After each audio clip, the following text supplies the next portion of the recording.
Hey, what's up, everybody? Without further ado, episode 2 of Off the Record Talk Show, featuring myself and Techniclas to my left, which might be your right. I don't know what side you're watching on. What's up? AKA FazeLinkz. Watch my tutorial videos.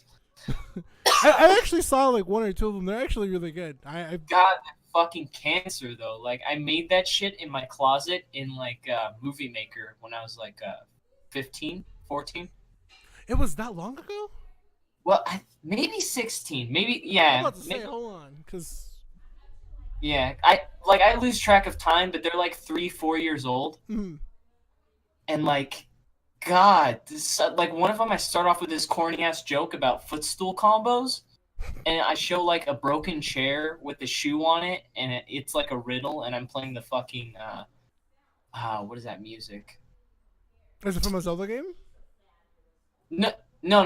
I'm just playing like the waiting music. Oh, It's is it like from the WiiWare? Whenever you're like on the Wii shop? No, not the fucking Wii shop. It's like the Wheel of Fortune or some shit. Oh, okay. I get you. It's just corny. It's just corny. I haven't seen that specific video, but yeah, it does sound a little corny. So, oh man, I don't even know how to begin episode number 2 because episode 3 is like spoilers. I'm not gonna spoil it, but I don't even know how to begin. First of all, I just want to start off. Can you give us your full name? My full name? Yeah, your full name, your Are real you name. That's the point right now, Vince. Hell yeah, I am. It's fucking Brandon Jackson. Flash that on the screen, cunt. I wish I could like just immediately flash it. I'll try to type it. But Brandon Jackson and your brother is Brendan. Yeah, right? it's like one letter off. I thought that was the weird. I always got confused, but I know the first time I ever met you, everybody called you Tech. So I was like, oh, okay, the Techniclas, everybody's just calling him Tech, right? And then everybody called your brother BJ. But I never knew your actual real names were that close to each other. So the minute that when we went to the ESA Vegas thing, which by the time you guys are watching has either been last year or many years ago, or for us, it's been like, what, 9 months ago? Yeah. When I went to that and everyone says Brendan, your brother turned, and then they told me your name was Brandon. Or was it Brendan? Did I get it wrong now? I'm Brandon. Okay, yeah. So somebody said Brendan, and then your brother turned, and then Caius told me your name was Brandon.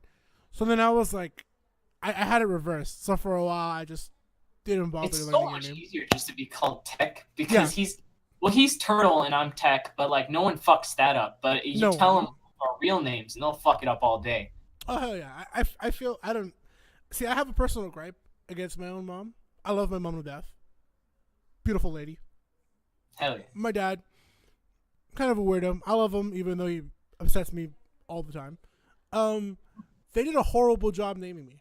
I'm not gonna give away my real name because I hate it. Oh yeah, you haven't. I don't even know your real name. I'll tell you after. Shoot, I probably should have told you before, but I hate it.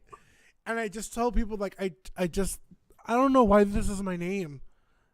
Out of all the names like you could have like pulled out of the hat, this is the worst name ever for me. So the minute I got the chance, I was like, you know what, this name is gone. So I don't know how your parents decided to just name you guys so close to each other. Dad, because we're like twins. Really? I mean, yeah. I feel like you guys have a pretty, like both of your humors are kind of the same, in an interesting way, but not really. It's a little bit different. So like when we do stuff together, like when we used to make videos together, it's like it just builds and it fucking snowballs into these great works. But we were both kind of shitty at execution. So like I'm doing my own thing on my own right now, and my brother makes his own content. But the way that he does his jokes would elevate like the entirety of what I do, and vice versa. So like I wanted him to come along and do some of my content right now, but you know, the nature of it isn't exactly esports friendly, so he's kind of distancing himself. Which I kind of noticed. I felt a little sad a little bit, and I understand. My content, I also have to be very careful with my content as well. But I felt that it also allows me to not necessarily, I would say, tackle another object, but it's not even the right word. It allows me to just do something else that I've been wanting to do without putting myself in a negative way already. Um, and your brother Yeah, and I, and you, of course, are all commentators. So I always have to make sure that whatever content I produce is esports friendly. Specifically because I do want it to be esports friendly, but because it should be as well. You know, that's what people of course. expect. Yeah, But when I know, not that I ever didn't see, I knew your brother was a commentator. Actually, the first time I ever met you two, before I met you two, we were driving on our way there.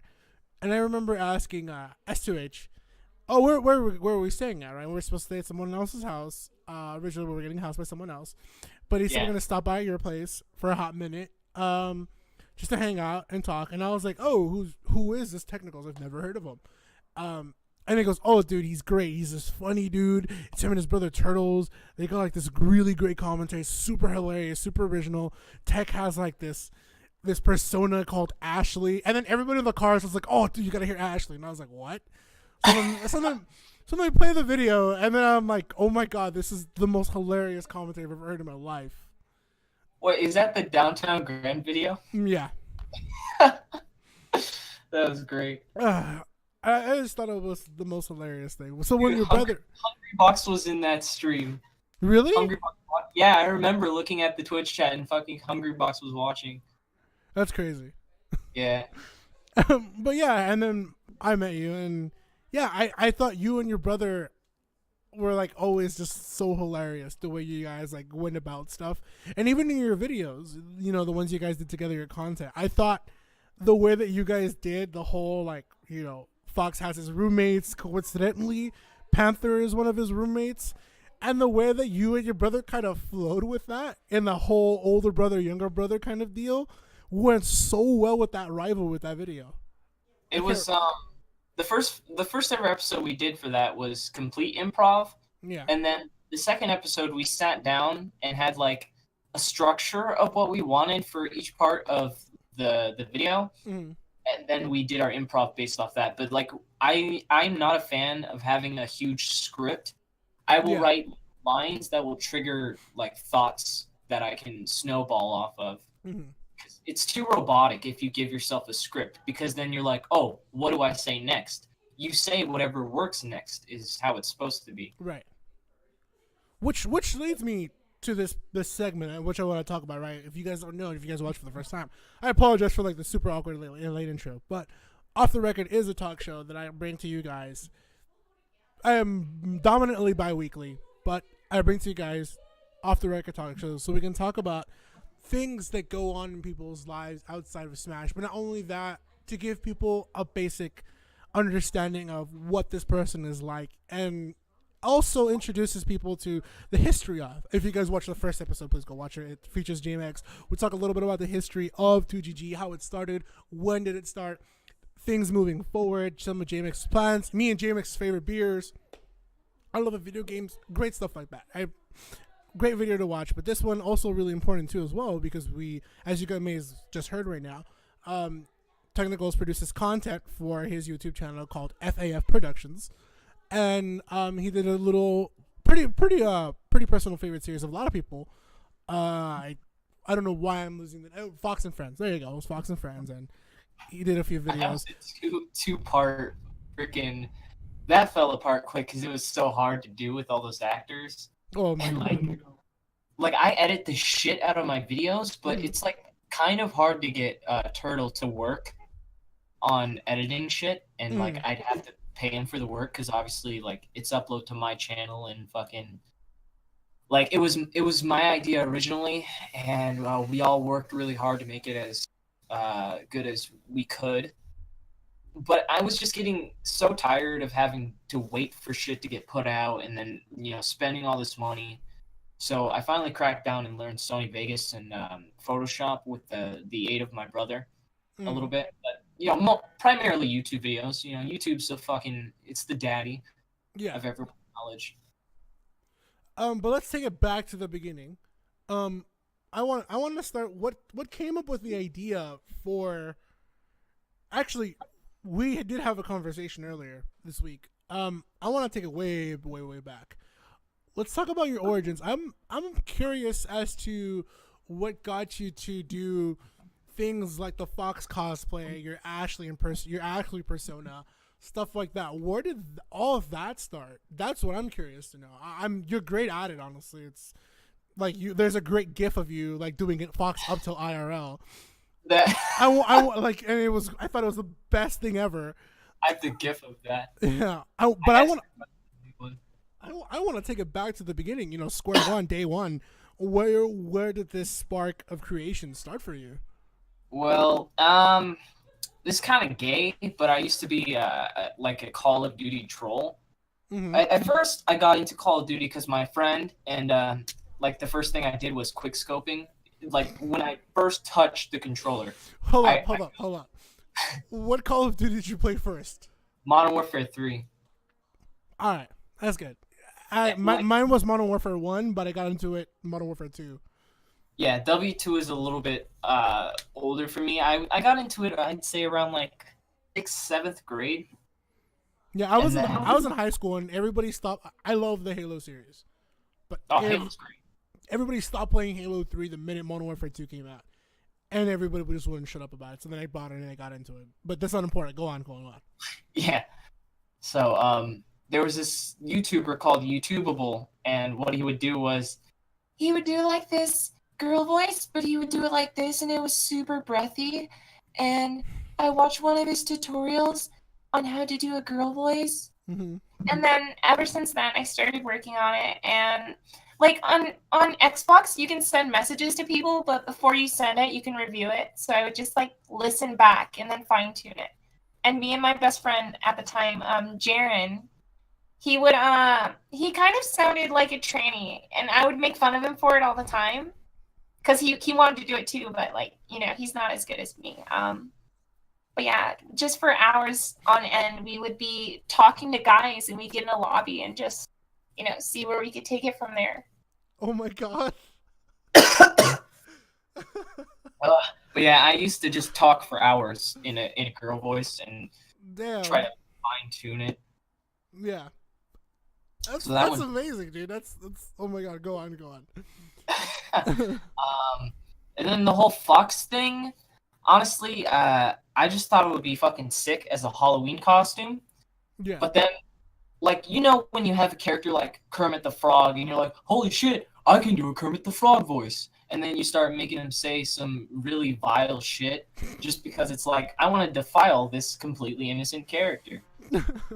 So, my friend actually, like, he had this great, I swear to God, this dude could have been a voice actor. He had a great Elmo impersonation voice.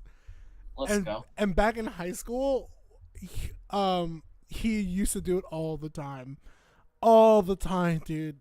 And he would just like make sex grunts around the restrooms, so people would just get the most interesting. This was like in 9th grade, and he make these sex grunts as the voice of Elmo in the restrooms. And I just remember I would just burst laughing so hard because the stuff he would say. And then if the class was dead quiet, he would just sporadically just do an Elmo voice and say, I don't want to say anything specifically, but like, just like you said, dirty stuff, totally like just diminished in. It's like, yeah. Elmo is the high-pitched version of, like, I've studied some of this shit because, I'm interested in voices. It's like the high-pitched version of what a Kermit is. It's the back of the throat. Yeah. It's one of those voices where almost everyone's just like, hey, look at my fucking voice reel. Mm-hmm. Please hire me. Like, nigga, don't do Elmo. Come on now. I think your audio, I mean, we're still live, obviously, but I think your audio is having a little bit of feedback. I don't know if it's mine or yours. So just for anybody listening to it. I think it's mine because I can see mine lighting up. Hold on. Yeah, no worries. Let me just tell the story a little bit. So yeah, my friend used to do that all the time in class, and I just remembered like, oh wait, I'm sorry. Is that better now? I don't see any feedback happening. It's pretty good. Yeah, I think it's pretty good. Okay. Yeah. But yeah, my friend would just totally like diminish the innocence of that character. And I just remember through all of high school, like, we'd all used to ask him to do these impersonations. At one point he stopped because we all matured, but I just thought it was, as a ninth grader, it was the most hilarious thing ever. Honestly.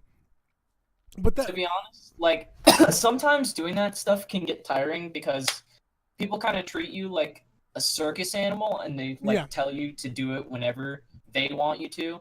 And over time, I started hating doing it because I was like, I'm gonna do it when I feel like it's the right time to do it, and the comedic value of it will be at its highest. I don't want to just like fucking butcher the joke by using it too much. It goes to be. It's kind of interesting when you put it that way, because it's kind of like it becomes Frankenstein's monster, where the monster has outgrown its creator. The voice has outgrown you. People want the voice and not you, and they're treating you like, Tech, do the voice. You're like, I kind of don't want to. Sorry, I'm not in the mood. Yeah. And I feel like that happens to a lot of voice actors as well. They're known for their great voice, but when they're just trying to live out their daily lives, and X person like wants them to do the voice the entire time, at one point do the thing. Yeah, say exactly. Say spirit bomb. Yeah, they're kind of just like I want to say it, but I don't have it in me. Yeah. I think I heard something from Dave Chappelle once about that, where people would just be like, "Oh, dude, say the fuck your couch thing," or he just gets so tired of it, It's fucking irritating. Okay, yeah, I made a funny joke, but like now I'm being reminded of it every single fucking day. Yeah. And then moving forward, so you were, like you were saying earlier, you were Call of Duty Xbox troll, right? You do your voice with your friend. Yeah. And then it became a costume for Fox, right? Like you were saying earlier. What made it was you a Halloween thing? Where did you decide to turn a Halloween thing into a whole series thing? As a matter of fact, even that, just like, they also came out as tweets. You put out tweets, little skits here and there on your Twitter. Where did you first start deciding, like, hey, this is a great Halloween costume. This would be an amazing idea. I would see Sylvanas, and I messaged him before about it. I would see how successful he was and how happy he seemed doing sketches. And I used to do a lot of sketch comedy as a kid. I had me and my brother had our own YouTube channel, and obviously I've always been a fan of comedy. So like, I literally don't watch horror videos or horror movies. I'll watch a horror video. I don't mind those. Yeah. But my favorite thing is like comedy, like watching The Whitest Kids You Know, Key and Peele, Dave Chappelle. Like, it's the best. Yeah, the really great sketch shows. Yeah, making people laugh, I feel like, is great. So the first ever one that I did was Fox McCloud jumping off an electric box, and then the whole my knee thing, and then Fox is an honest character. Just like these stupid little Vine things. Yeah. Like Vine comedy. I'm not a huge fan of it, but I always think in formulas. So I was thinking of what works best to go viral, and that one definitely did. And I was like, oh shit, we hit that on the nail. So I was like, let's keep this gravy train rolling, baby. Yeah.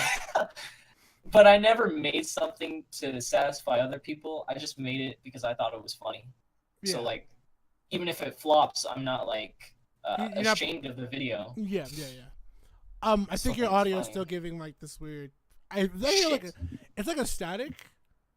Really? Yeah. I don't know if it's my headphones. Hold on. I don't know. Hold on.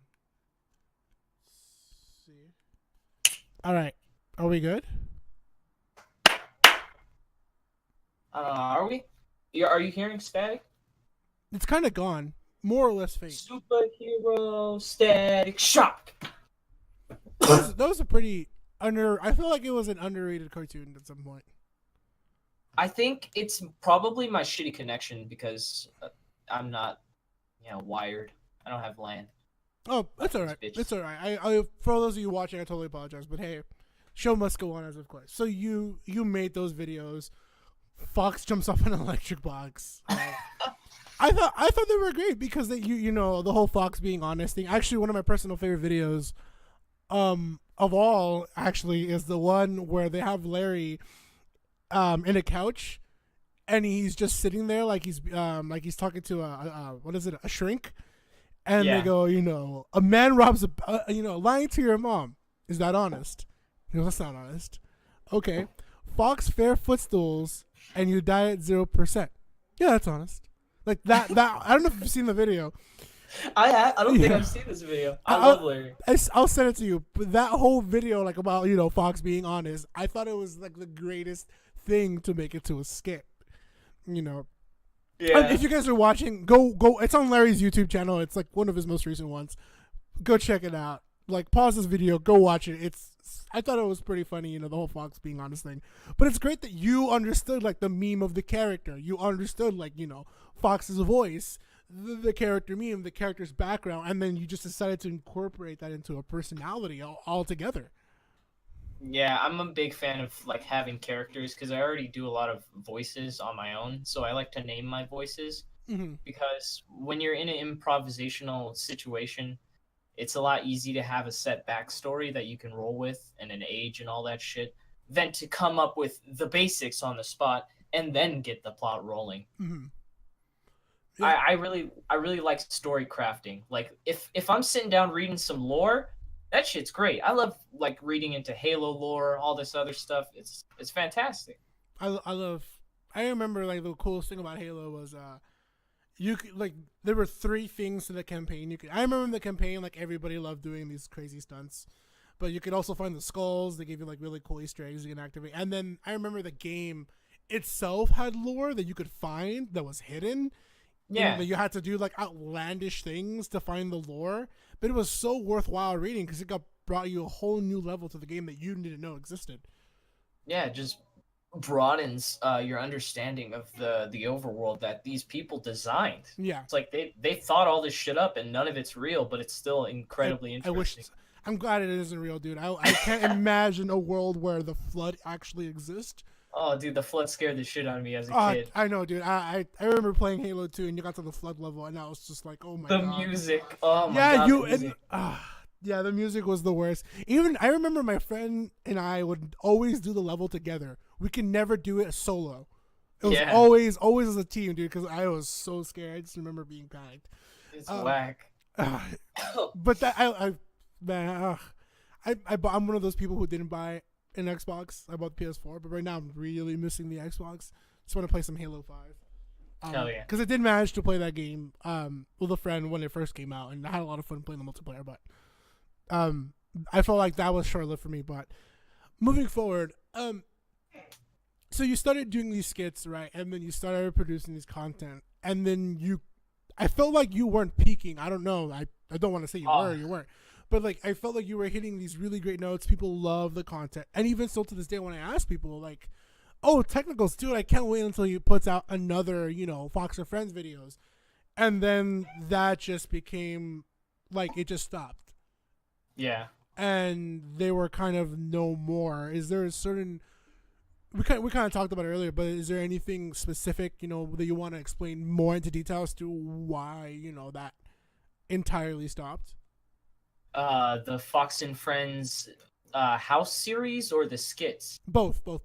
I know one of them was kind of teased when you did your last video with Caius, where you have this poor soul just chug down a whole bottle of cane sauce. I love me some canes. Yeah. But yeah. That was a weird video. I hope if that ever happened to me, I would never want to go back to canes. Like ever. I didn't clickbait it hard enough. I could have clickbaited the shit out of it, but I wanted to stay honest to like what I wanted the title to be, and I wanted to see if it'd be received well. And it only got it got shitty views, but I still love doing it. So that's the thing about making content. And that was on my birthday. I recorded that one on my 21st birthday. Oh, happy late birthday! I apologize. Hell yeah! I'm actually sitting outside. I'm more of a person that actually likes to say happy birthday more in person. That's kind of weird. Like I usually if it's someone's birthday, it's very rare that I post on their social media like, hey, happy birthday. I feel like it's much more. I like to give people happy birthdays, like give them a call or like see them in person, say happy birthday. I'm just like that. I don't know why.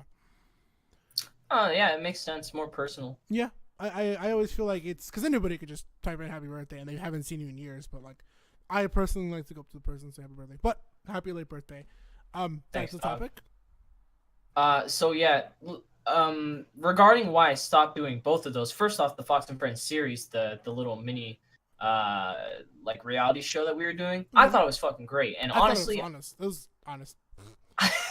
Fox is honest. This is gonna be the thing, man. Like that's probably the title of this episode. Like off the record with an honest Fox. But I thought they were a stroke of genius.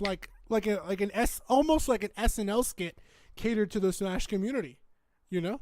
Yeah, it's just like all of our comedic brains working together to craft these jokes. And that's what I love about working with other people, because when I'm just working by myself, it's hard to spitball and make something into like the gold that I'm trying to craft. I have like the beta, but I don't feel like it's AAA and ready to go. Totally understand that. But yeah, we stopped that because mostly because we had a falling out with Quellen, and also because it was really hard to get everyone back into one spot.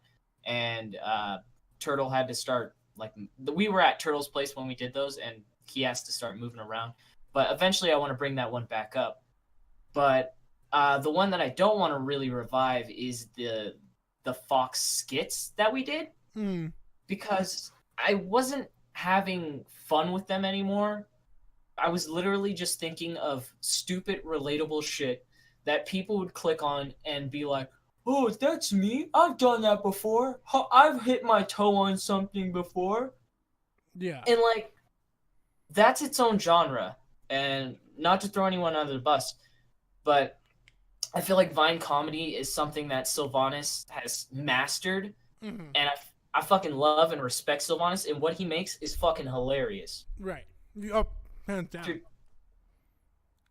But after trying it for a while, I was like, this isn't me, and I don't feel like I'm actually doing anything. And after, like, Did you tension started. Did you feel like it was unoriginal, or did you feel like it wasn't inspiring? I felt like it was just a cheap laugh, and I didn't even, like, I wasn't making something that I could just keep doing for a while. I was like running out of ideas, and I was just like, shit, what are people what's relatable, instead of focusing on what's going to have an impact or what's going to make me and the fans happy, and I can consistently do. But yeah, obviously I don't have good terms with most of Vegas, and then JK started being more of a dickhead, and then I was in the works of making my first Detective Tech video. I saw the whole thing with Pierce going down, and at the time I just started making my Tech Talk series so I can move away from the Vine comedy a little bit and start making more serious, gritty content that I actually wanted to do. Because if you can't tell, I'm a huge fan of like H3H3, iDubbbz, all those guys. I personally didn't know, like, I haven't listened to anything iDubbbz had, but the H3H3 podcast was brought to my attention because I remember when they had that whole JonTron fiasco where somebody interviewed him and he said some really like outlandish stuff to say on an interview, and I remember, like, my friend told me, was like, "Oh, dude, like, JonTron got an interview about what happened." And I still do, you know, I don't agree with the things he said in the interview, for the record, you know. Yeah. But I do enjoy his content, you know, and it becomes a conflict where, like, this is a topic for itself entirely, where it's kind of like what's going on right now with Kanye West. You know, some people genuinely like his music, but they just don't like the artist, you know? Yeah, and you have this conflict, like, where you hate the artist, but you like the art, you know.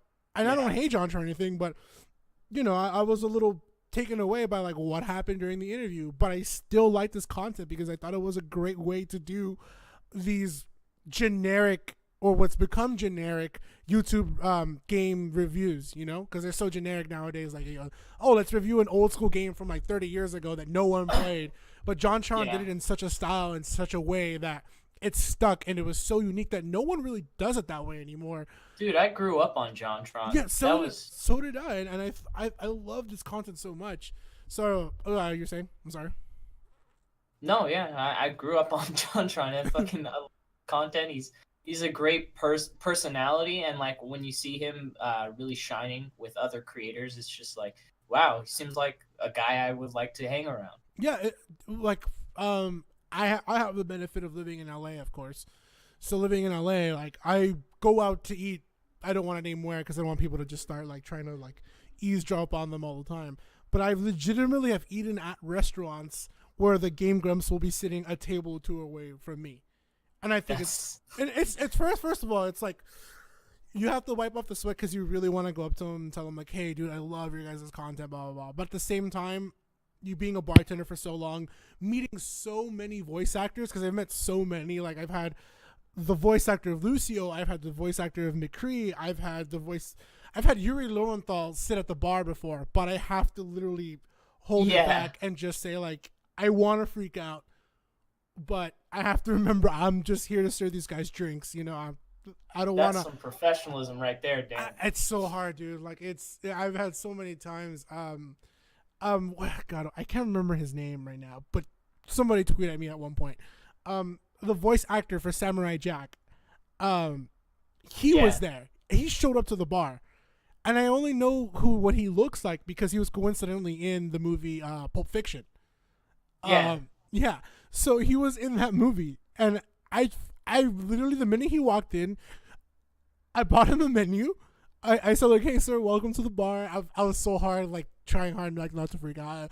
Welcome to the bar, blah, blah, blah. I'm already like breaking apart, and I was like, oh, be right back, sir. And then I just walked to the back, and I start yelling. I walk to the walk-in because the walk-in they won't be able to hear my yelling, but I start yelling, and I lost it, dude. But I had to like literally serve him drinks and pretend like I didn't know who he was, you know. And they all tipped me great, you know. If you guys ever serve him at drinks or anything, they're all great people, you know. They're all nice people who care about, you know, the situations.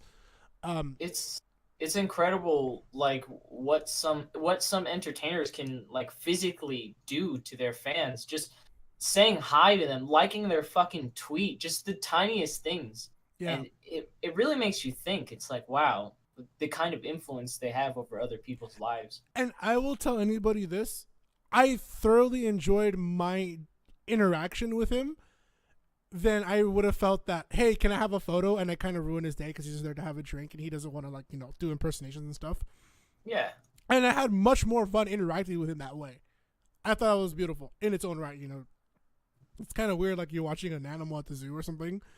That's a weird fucking comparison. Yeah, like it's such a majestic lion just running around, but you're watching it. You know? Dance, monkey.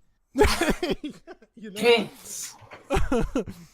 But yeah, because we went off the wall here. But yeah, I remember that the H3H3 they had a podcast where they talked to John about like what happened during the interview and stuff. So yeah, it's such a long tangent, but. Yeah, H3H3 iDubbbz. So like originally what I thought was I don't have any power.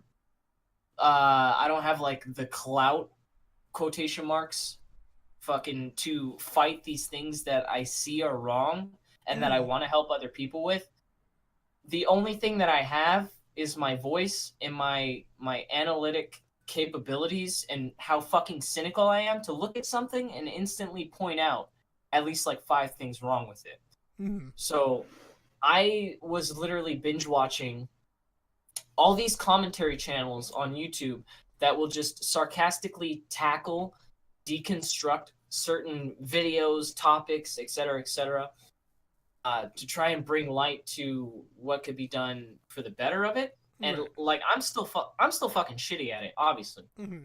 And I know I could condense my videos better. I know I could be even less emotional than I already try to be about it. But yeah, I knew that if I did it and I did it right, I could have an impact. So seeing that Pierce actually saw the first video I ever made, the first video I ever made was Lycan assaulting a player from AZ, but that's a different story. That one looks like trash. I remember you actually like when it was.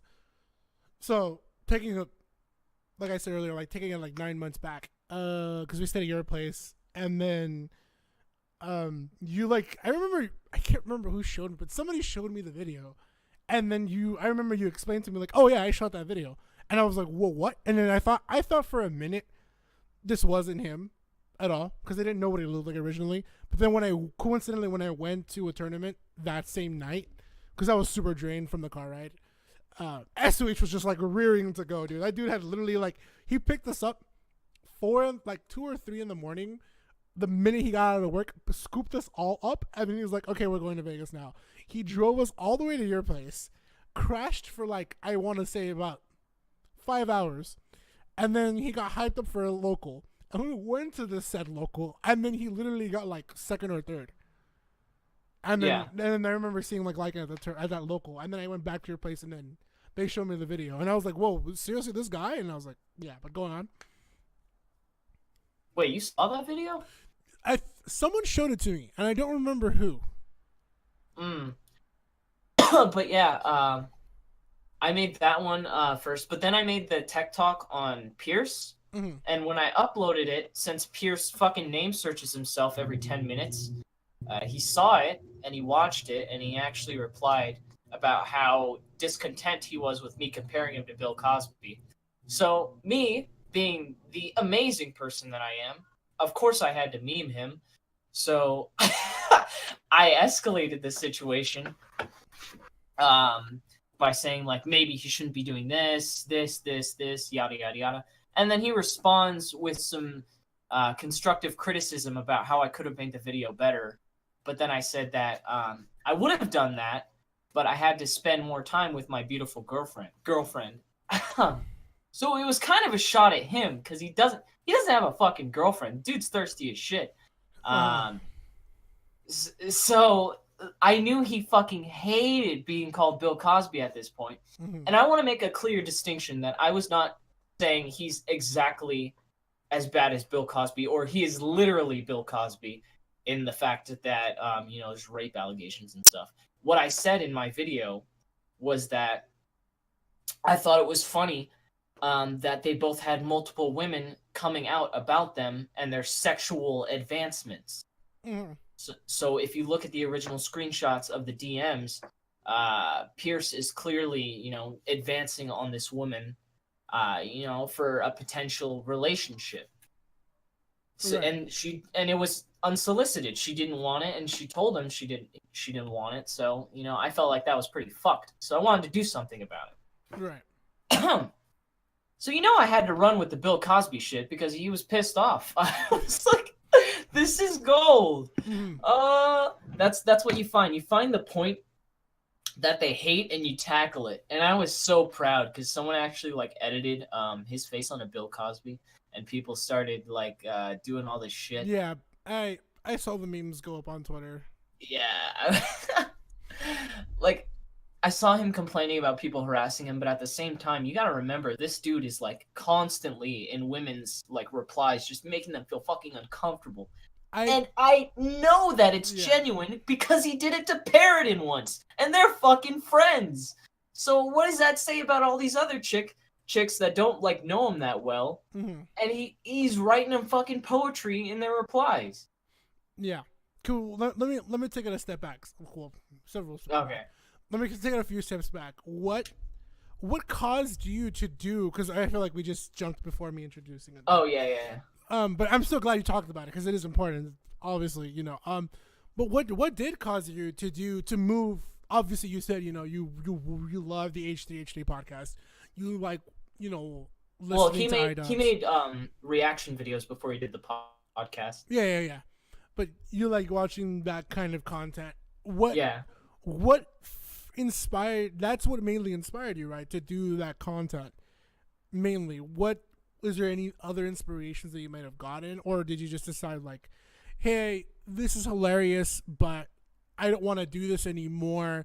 I want to move on to this kind of content because I feel that reflects who I truly am. It was I based the series that I fucking laid on to Pierce from Content Cop, which is iDubbbz, but I didn't want to completely rip off his format because I respect him so much, and I want to do my own thing. Right. So I spent a while thinking about a name, and I was like, hey, my name's Techniclas. Detective. I thought about all this other stuff, but I was like, detective? That's pretty cool. Yeah. So I want to plaster that kind of aesthetic. I've already ordered some stuff from Amazon for the next one that I do, but I'm plastering that kind of aesthetic onto it, and I'm also introducing all of the characters that I do to just divert it as much as possible from the source material, so I can have something that I feel that is original, and like I put a ton of work into my videos. Yeah, I've seen them. I've been told.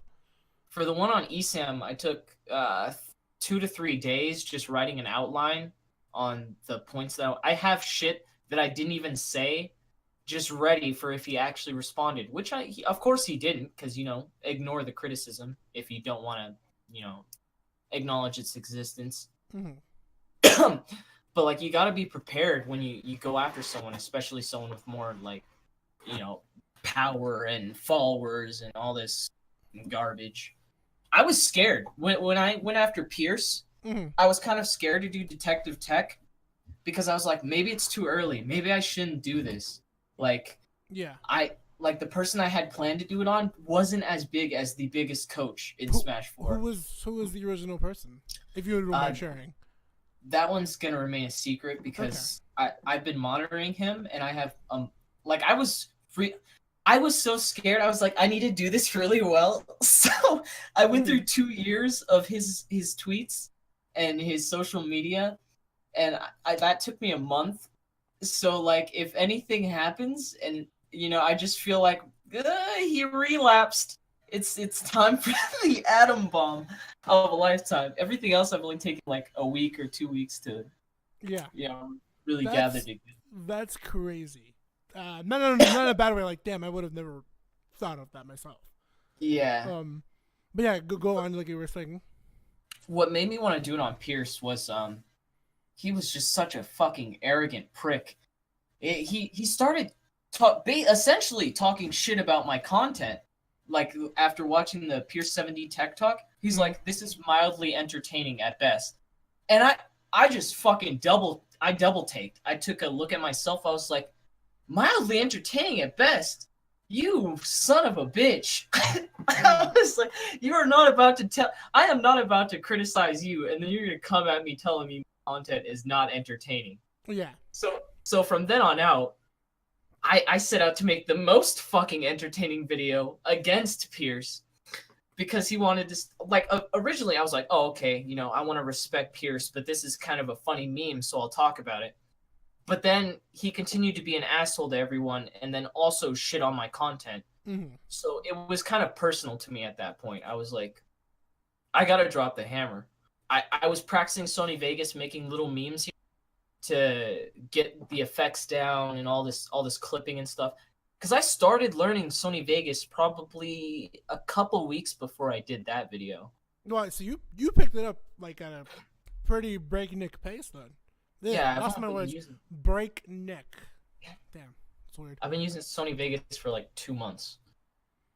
That's why when I look at ESAM's content, I'm like, Jesus, dude, like, you've been doing this for years, and you still can't even fucking do your keyframes correctly so your chest hair doesn't pop out from under a screenshot. Are you serious? Yeah. What's pretty interesting to me, before you go on and tell us a little bit more, what's really interesting to me for your content was, your new content, you know, your new stuff, it takes I would say the skit portions of what you did with the original, you know, why am I forgetting the name? Your Fox and Friends stuff. It took the skit portions, you know, that you were made originally, and it took a lot of the, you know, the Fox and Friends, you know, roommate stuff. It took those two things, and it still managed to collide them into a original idea of something that you wanted to do. And I thought that was really creative. You know, I personally really like, for me, I enjoy watching Critical's videos. I don't know if you guys know who he is. He's the guy's like, hey, what's up everybody, it's Critical. And like, I can't do his voice, but he does videos where he talks about, certain aspects of YouTube and, things people who do too many clickbaits. Like, I coincidentally, was, just to go off on a small tangent here, I used to subscribe to somebody on YouTube who I was coincidentally noticing, I stopped watching his videos because I started to notice that what I used to like was just becoming something where it was just, he just wanted to make money. And coincidentally, I don't hate this person whatsoever. I wish he just go back to his old content because that's what I grew up was, and that was Ali A. I used to love watching Ali A's content growing up, and it was a lot of people, like yourself. I grew up watching a lot of Call of Duty, YouTube content, and his was one of the ones that I enjoyed the most. But I just started noticing it was becoming Fortnite clickbait. And I thought, maybe it's just me. Maybe I should just watch a video. Maybe it's not that. Maybe. And coincidentally, it was. And I was kind of upset. And I was like, all right. Yeah, I really was. I was taken away. I was like, this isn't what I love. And then coincidentally, I think a day later, he put out that video where he talked about how he does Fortnite clickbait. And I was like, wow. But I'm not copying. I'm not saying you're the same way or you copy the style. But the way that you do your videos is similar to the way where he goes, there is a subject, there is a problem that I am addressing, but I'm adding a literal representation of it to with comedic effect. That's a very common thing. Mm-hmm. It's you take the core of the problem mm-hmm. and then you hyperbolize it into a sketch so your audience can see what part of you can very clearly see what part of it is stupid or just unnecessary from the content creator's perspective. Yeah. So if I let's take for example what I did with Esam, the whole video where he's just drinking a raw egg and then he said they were trying different eggs to name their channel. I thought that was bullshit because I had already seen his giveaway video about how he said it's because they like breakfast and they hate game overs. But it also doesn't make sense because I'm pretty sure a majority of people saw the name and they're like, oh, it's because Esam has an egghead. So right after I show those clips, I'm like, scrambled games Benedict, fried boiled games. And that all sounds like trash. So it's like, why would you even... I'm just making it look as stupid as possible by putting this cocoon of shit around it. Right. That's a pretty vivid way of saying it, yeah. Because inside the cocoon, there is an idea there. Mm-hmm. But it's poorly executed. It's encased in shit. Mm-hmm. Everyone looks at it and they're like, what? And you just got to help them see it. You got to help them see that, hey guys, this is shit. There's a good underline, he had the right idea, but it's shit. Yeah. Also, sorry for my language, but no, it's totally fine. I have to put I'll obviously put a disclaimer before. Okay. Yeah, no worries. I try personally not to curse specifically because I had a huge problem cursing where I just started swearing all the time. But Oh, I'm totally anti-PC. The last video I just made was all about anti. I don't know if you watched that one, but I actually was about to watch it. I went out. We were talking. I don't know if we talked about it the minute I recorded. I went to Applebee's for the first time in forever. And I literally was just scrolling through my YouTube because I wanted to watch something while I was playing Overwatch, and I was like, and not that I'm not saying that your videos are oh, I want to have them. No, yeah, I could definitely improve. There's no problem with that. I'm not saying that because funny thing about that really quick, there's a statistic that I remember a lot of, I thought it was just me, but I think it's on a Reddit that I need to look up. A lot of the specific Twitch streamers that I've been watching have been talking about how a good percentage of people who watch on Twitch put it as background. So they watch it, they minimize it, and then they do something else. So they're not really engaging. They're just, they're listening to you. And for me, I feel like that's still watching. You like to hear the person talk about stuff. It's like ASMR. Yeah. In a really weird way with video games. But yeah. But going forward, I just lost myself. That's not good. But like I was going to say, I feel that content Man, dude, I can't believe I really lost myself. Do you know where I was? Do you know where I We were was? talking. Look straight at my soul. We were talking about not Oh, cursing, yeah, and not then cursing. I got used to it because being on the mic, you don't curse, you don't swear, and I taught myself that. And I had to learn that. Like, you can use one swear word, it'll slip out, that's fine. But, like, for the most part, just don't curse, and I got used to that. So I totally, like, just removed all curse words from my mind whenever I'm on the mic, and even just around people. But normally, half the time, I'll swear like a sailor sometimes. yeah, Specifically when I'm playing some games. Overwatch is one of those games I love. So I love Overwatch and I love Hearthstone. Those two games so much, but those two games have caused my roommate to walk out of her room and just be like, "Dude, are you okay?" Like, yeah. oh my god. I rage a lot, and that's part of the reason why I'm kind of glad I make it now, because I can just enjoy myself and Mhm. laugh and have fun, just doing me, and I don't yell at my friends Yeah. like playing Smash or anything, because I have a problem of doing that, which Mhm. is also why I like coaching too. It's one of the very small reasons why I stopped playing, but Yeah. do it And for fun. which is amazing because really quick, if I'm not mistaken, you were Brosinex's coach, right? Or you are? Uh, no, he was my coach. Oh, he Yeah, was your coach. yeah, he got me. He helped me get to top 10 in Vegas. Oh dang. He's actually number 1 now, and I'm Yeah, like super proud of him. I'm amazed. Like I remember like one of the things we learned in that carpool was like, oh dude, there's like this great Ryu player that if like he could just go to like a major, he'd like totally be amazing. And his name is Brosinex. And then we went there, and then we were like playing games. I remember the first era was like, oh dude, I can't wait to play him. It's gonna be like fighting Key. I just want to see what he's made out of. And then he like start losing. He's like, dude, what the hell? Key doesn't do this. Yeah. And then everybody was just like, Key doesn't do this. Key doesn't do that. And then Brosinex is like, yeah, I know who Key is. Don't worry. And they were just like, gee. And then he proceedingly went to get ninth of that at the Smash Masters League, and then he beat Ally.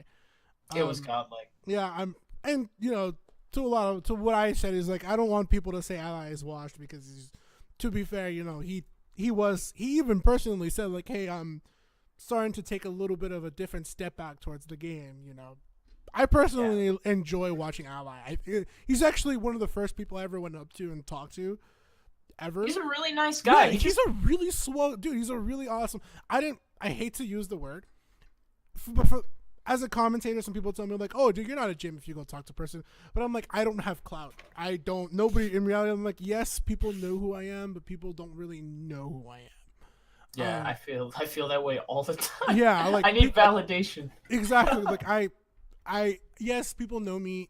I am on the stream. I am doing commentary, and I thank everybody for all the feedback and for all the commentary compliments I get. But people still don't know me. So, but when I talked to Ally, I didn't feel like a gym at all. Like, he didn't make me feel like I was a gym, because my biggest fear is talking to a top player, and then I feel like a gym talking to them. Yeah. But the way that I had the conversation with Ally for a second, I did not feel like a gym whatsoever. So he's a great person, honestly, all around. I think it was STR Saga. Me and C5 from Beefy Smash Dudes. We were just playing like Fox Dittos. It was great, dude. I learned a lot from him, but we went back and forth. It was pretty cool. Yeah, shout out to all those people who are like that. Yeah. Yeah, and then Ally just comes by and just sits down and starts warming up with us. He was only there to play friendlies. I was like, oh hell yeah, this is cool. Yeah, same thing. I met like Max Ketchum at like a Nairo Saga, coincidentally, and then he started playing friendlies with us, and we were just having like conversations about like Roy and all these characters we wish were good, and people like Dude, I just remembered some fuck shit. When I sat down to play Ally after he lost to Kevin, if Brosinex would have lost, I would have had to fight my fucking roommate, so that would have sucked. But when I sat down to fight Ally, he thought I was Kiraflax. And Kiraflax was the person I just beat to get to him, and I'm like, what the fuck? No, I met you before, Ally. I'm Techniclas. I'm the Fox guy. Oh. Oh my god. Yeah, he called me Kiraflax. I was like, what the fuck? No, the other black guy. I said that. I was like, no, the other black guy. Oh, shout out to Caraflex. That guy is great. No matter Oh, what. dude. I felt kind of bad. I was like, shit, dude, he's gonna do one of those pop-offs if I win. Oh, I love Caraflex. He's great. He seems like a really nice guy. I Oh. talked to him at Rise, and Mhm. he's such a sweet dude. Like I always tell people, don't let his reputation of getting salty diminish who he really is in person. In reality, I've played playing Mafia with Kira is actually hilarious. It's great. He seems like a funny dude. He's great. Kira Flax is like another great person, dude. Honestly, if you ever meet him in person, he's pretty funny. He's a great person all around. He honestly, in my opinion, he's a bit of a sweetheart. I can say that for sure. He's a cool guy. I've hung out with him on several occasions. I can Great get guy all pretty around. emotional. Like, Yeah. I started getting even worse and worse, and I was like, shit, I'm starting to get like canine Kirflax levels of fucking pissed off here. I'm like when you get to know like K9 and Caraflex, they're just great people to hang out and talk to all around. Yeah, I talked to Canine a bunch too when he came down here to Vegas. Seems like a cool dude. You know, it just gets a little too emotional. Yeah. Sometimes the fighting shit can be a little bit too much. Yeah. I know Lycan was trying to push him to the fucking edge. Oh my god. Because Lycan will fight you. But Yeah. But yeah, meeting, man, dude, we keep going into these this is a great thing. You know, this is the point of Off the Record is we bring things that people don't know, and we kind of bring them into light so people do understand. You know, so far we've been talking about the start of Detective Tech, and I kind of want to bring it back to that. You know, because we went on to a really big tangent. Okay. but I do like for a lot of people who don't know, you know, what it's like to talk to some of these big smash personalities. A lot of them can be and are, for the most important fact, down to earth people who are just like you and I, who just want to just talk and play games, and we're all here for the same thing. You know, the love of a video game for competitive reasons. You know, but moving It's so weird because I started off making cringy tutorial videos about Toon Link, and now I'm doing all this other shit. I never thought I'd go back to making content on my own. It's kind of interesting too, because when I look at one of the biggest names out there who comes straight to my mind is coincidentally Filthy Frank, aka currently known as Joji now. Yeah. He had a total switch from where he started to where he is now. You know, the kind of content that he produced was honestly great comedic effect. You know, a lot of, you know, the big wow shock factor followed by another shock factor. You know, Yeah.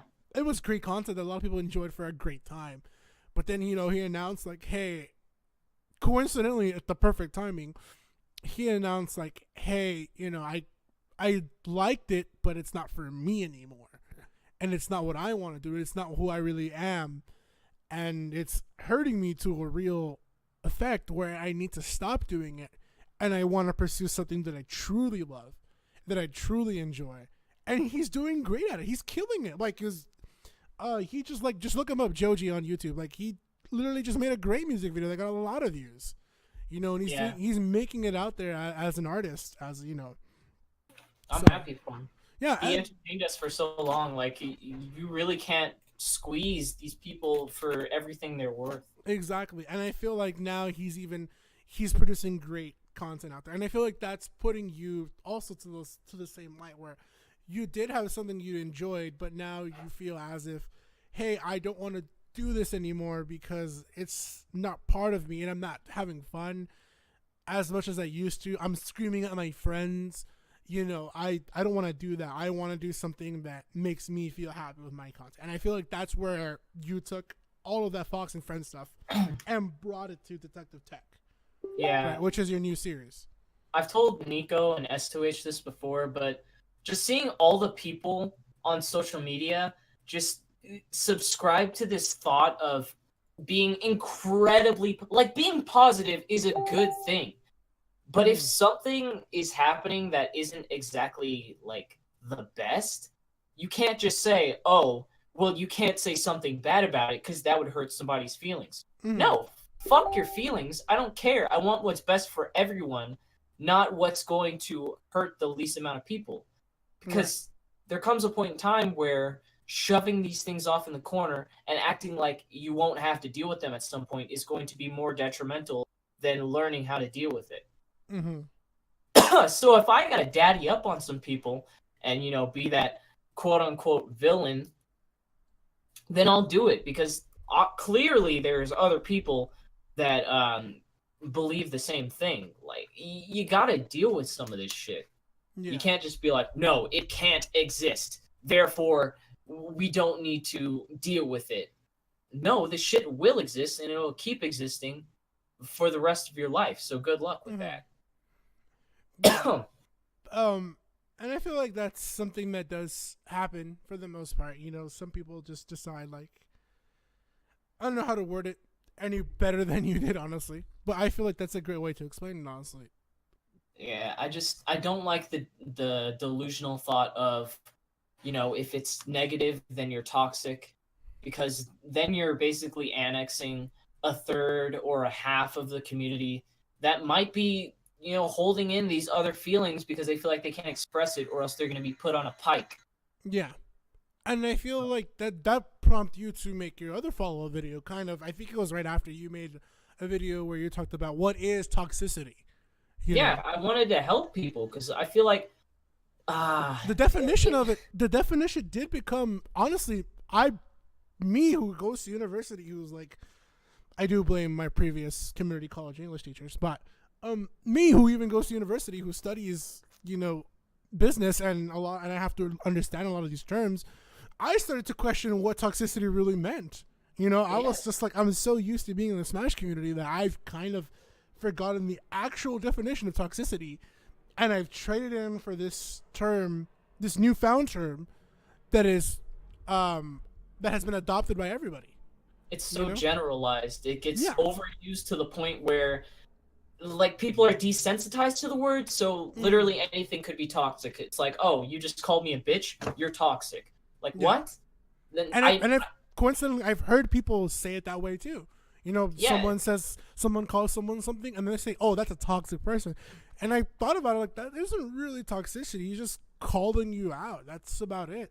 Yeah, like, you're not exempt from criticism. Some people, like, I've actually had people telling me, you are not allowed to criticize people because it's none of your business. Yeah. What the fuck do you mean? Like, this is a community. What you do reflects onto the community. I am a product of this community. Therefore, if I have something to say about your actions that happen inside of this social box, you can't say shit about it because it's fair game. And then this dumbass tried to get a privacy strike on my video because I used one of his tweets. And he's like, you need my permission to use that in your video. No, I do not. You're on a public forum. I could literally take any tweet that is not privated and post it in a video. And to be fair, it is, just for all those wondering, if you can take a tweet and if you retweet it, that's public. Yeah. Anyone can see it. Anybody can see it. It's public. And if you want your own private Twitter, you can make your own private Twitter where you obviously have restrictions. And you're allowed to do that. I know that I'm stepping on glass when I make content like this. Like, I've seen people get sued for defamation, for slander. I look into this shit. Like, I look into the definition of the words, how to go about a case for either of these things. I read the community guidelines twice for YouTube, so I don't, end up getting my videos taken down or my channels striked. Because what I'm doing is I'm trying to educate people to criticize the right way. If you go about criticizing shit like some of these people that are just lashing out of anger because they don't know how to deal with it, then that's what makes them it's what makes those other people put them under the umbrella of toxicity. But I want to inform people on how to criticize stuff effectively so we can understand each other and possibly actually grow instead of condemning people right off the bat. Yeah. I feel because, Yeah, go on. Oh, I was just going to say, like, I'm not a fan of condemning people. I don't just choose someone and I'm like, you know what? You're going down. I gave Pierce a chance. I was like, vote guilty or not guilty. If it was not guilty, I would have fucking apologized and made a totally different video. But over 100, I think it was something around like 144 people voted him guilty on Twitter, and then everyone in the comments except for like one person. So I think it was like 60 comments or something, 30 comments. I don't know. They all said guilty. So I was doing that for the people that watched it. It wasn't personal at all. I feel like you did your best to try to not make it personal. Like, hey, it's not that I hate you, because I don't even know you, but I feel like you did kind of say, I don't hate this person. I am just explaining what this person has done. I just think it's a funny meme. Like when I'm looking at Esam's content, I don't have something personally against him. I have something as a disclaimer as well. Yeah, I have something against his shitty content and him spreading misinformation in his content. And I wanted him to, you know, express it better and not like rant. Like all the little things that I add in there is to make it more entertaining and also to kind of roast the shit out of him so it really sticks. I want the impact to, you know, stick with. Coincidentally, it's kind of funny. I wanted to be the person to argue against it, but yet again, I have no claim to fame other than I am a voice. You know, when they did the roast of Hugo of Hugs, people were saying like, oh, Smash 4 community should do it next. And immediately, almost like all of the big popular figureheads of Smash 4 kind of said no. Because nobody can take this. Nobody can even take criticism. They can't. They think I'm some like devil doing it. And it's crazy. And I wanted to reply saying like, no, we can take criticism. We're okay with this, but when I really thought about it, I was like, I don't think we can. I don't think anybody, like most people, have a tough time with criticism. And the Smash 4 community has a interesting tough time with criticism. But I understand if criticism, and I'm so sorry to cut you off. I understand if criticism is to be a true criticism. For an example, if I agree, if I were to say, and I've never said this, you know, I don't think anybody stream is terrible. You know, to do it, I've been doing it, and it's kind of hard.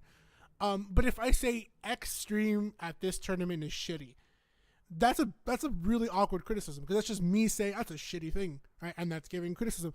Is it right or is it wrong? I don't know. That's up to the person to decide. But if I say, hey, this person's stream is shitty, let me explain why, and I want them to do better, that is a whole different thing. That is me saying, you know what? I wish the stream was better, and I want to say, and I'm going to tell you what you guys can do. That is much more, obviously I'm using curse words here, so I apologize, but that is saying more of, I like this, and I want to like this. Here is my input of how to fix this so it can be better. You know, that kind of criticism and the other criticism get confused, just like toxicity, coincidentally. I take an aggressive approach towards it because I don't feel like being soft with anyone is actually going to make a difference. If you want to make a change, you kind of have to stand out. And I thought about it for a while. I was like, I don't think this community is ready for it. But every time I think about it, I'm like, there's got to be someone else that thinks like me. There's got to be other people struggling to express themselves that think the same way that I do about some of these topics. There's no way anyone else thinks the same thinking. So with that in mind, I try to, as tactfully as possible, go about starting my critiquing of certain people.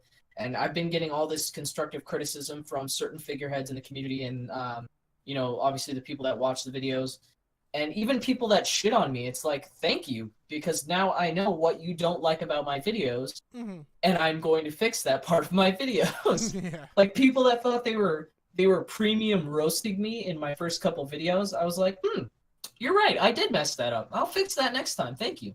And all those people, they're gone now, because they can't find something that they find wrong in the video, because they're not willing to look deep enough. There's definitely some shit wrong with my videos still, because I'm not taking the most time to, you know, tune up some of the parts, but yeah, I got the major bits and pieces. I mean, but to make things fair, you know, no one is paying you to make these videos. No, I'm paying myself with grind.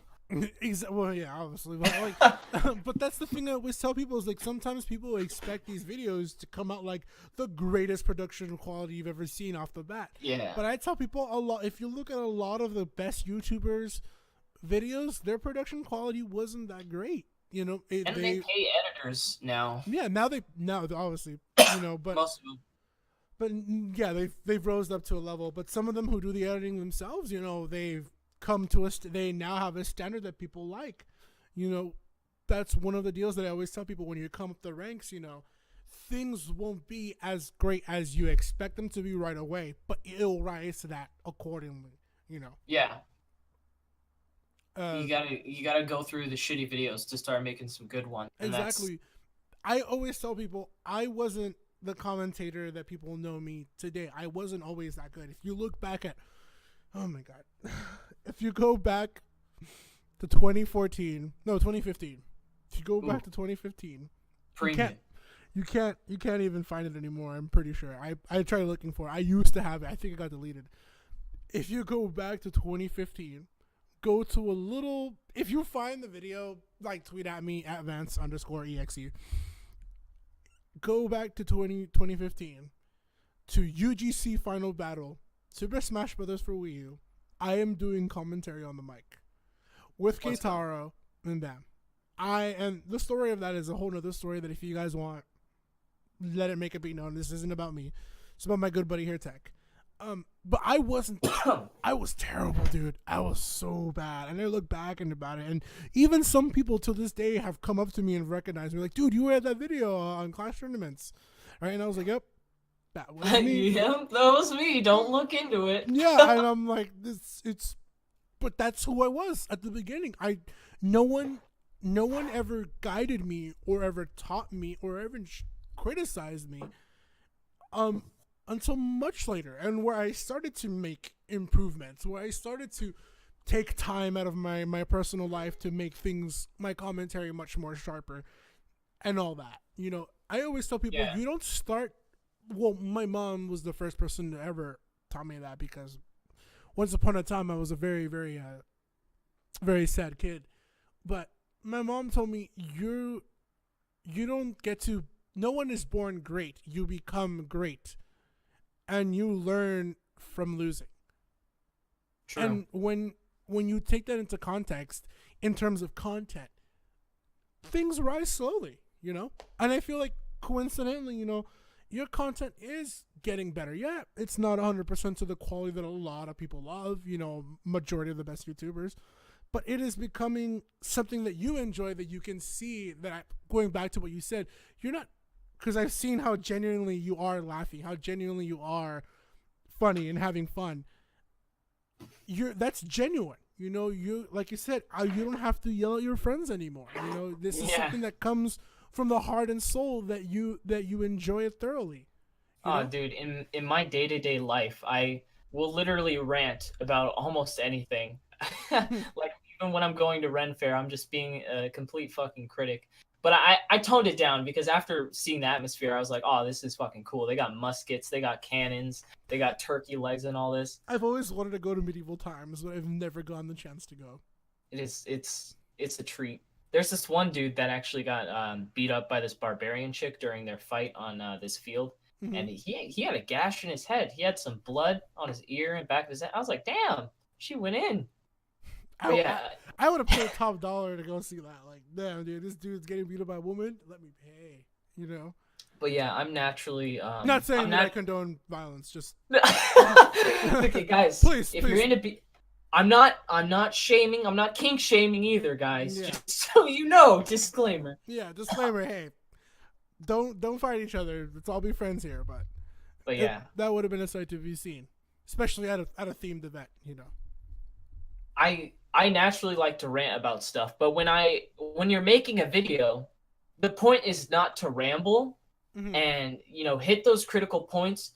But my major thing is I want to entertain. So, like, even if I'm pumping out a quick video that I know is probably going to be shit and it's just like me talking, I, like the last video I just made, I force myself to put some jokes in there, because I'm like, wow, I'm watching through this and this is boring as hell.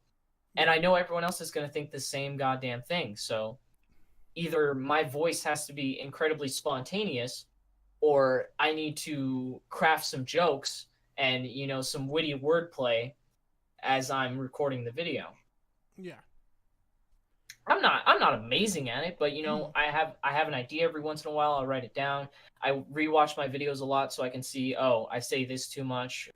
My vocal pauses could be shortened up because I say a lot, all this other stuff. But yeah, I'm self-aware of the things that I can improve on, and I try to tackle one thing at a time, because if you do too much, you're just going to exhaust yourself worrying about your flaws. Yeah. That's the same way I kind of had to teach myself in commentary as well.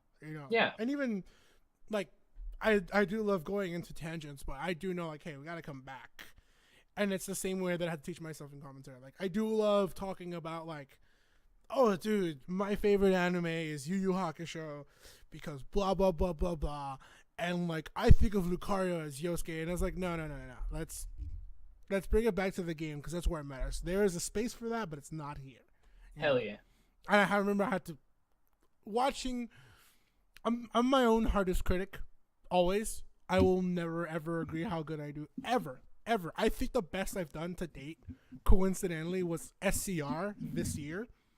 I think that was hands down some of the best stuff I've done, simply because and shout outs to my co-commentator that day, Lux. I felt we were phenomenal on the mic.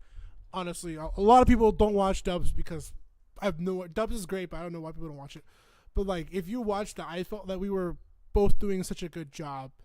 And there was even a portion where the stream cut off, that you couldn't see anything, and immediately, without a doubt, without even a second factor, me and Lux both looked at the screen next to us and watched the players, and then we just did play by play the entire time. Like we did not. That's cool. We did not break.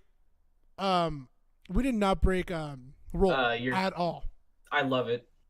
Yeah, but and I love it. But I'm my own hardest critic, so I always tell people like that. To me, that's the best I've done today. But I remember going back, watching my old VODs from Fire and Ice. Oh my god, it was so hard. It was just so tough. It's hard to look at yourself in a critical light, but once you start doing it, like, it was easy for me to do it for my videos because I understand the type of quality I'm going for, and I already know that I'm shitty at it right now because I've only been doing it for like 2 months. Yeah. Or I think it's been like a month and a half of uploads consistently. I want to say you're about right.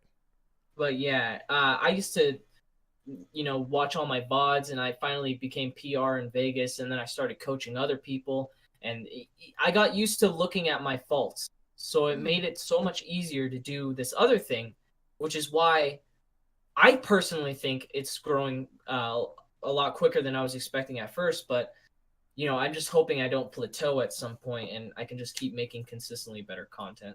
Yeah. And I feel like that's awesome that you want to. It does become like, I remember we tried to set up a show earlier. And I remember like, hey, I want to film this thing, blah, blah, blah, blah. And I remember like, you know what? I want to film my thing too, but I would rather see someone else get their work done if I know I have a little bit more time to make my work done. I think I told you, like, I don't want to hold you back. Go film your episode. And dude, this next one is Fox, and I think this is funny. I'm gonna go ahead and drop this on you since you're probably uploading this Friday anyways. And yeah. So it's a scoop. Yeah, it's a scoop. This super scoop, super pooper scooper. But yeah, the next series that I'm doing is called it's a revamp from Fox. I think it's called Fox Daily Mail, and I'm reading fan mail about someone that says Melee was better or something. And I remember these. Yeah, but this one, what I'm gonna have for my backdrop is a lit green screen, and it's going to be Fox reads fan mail.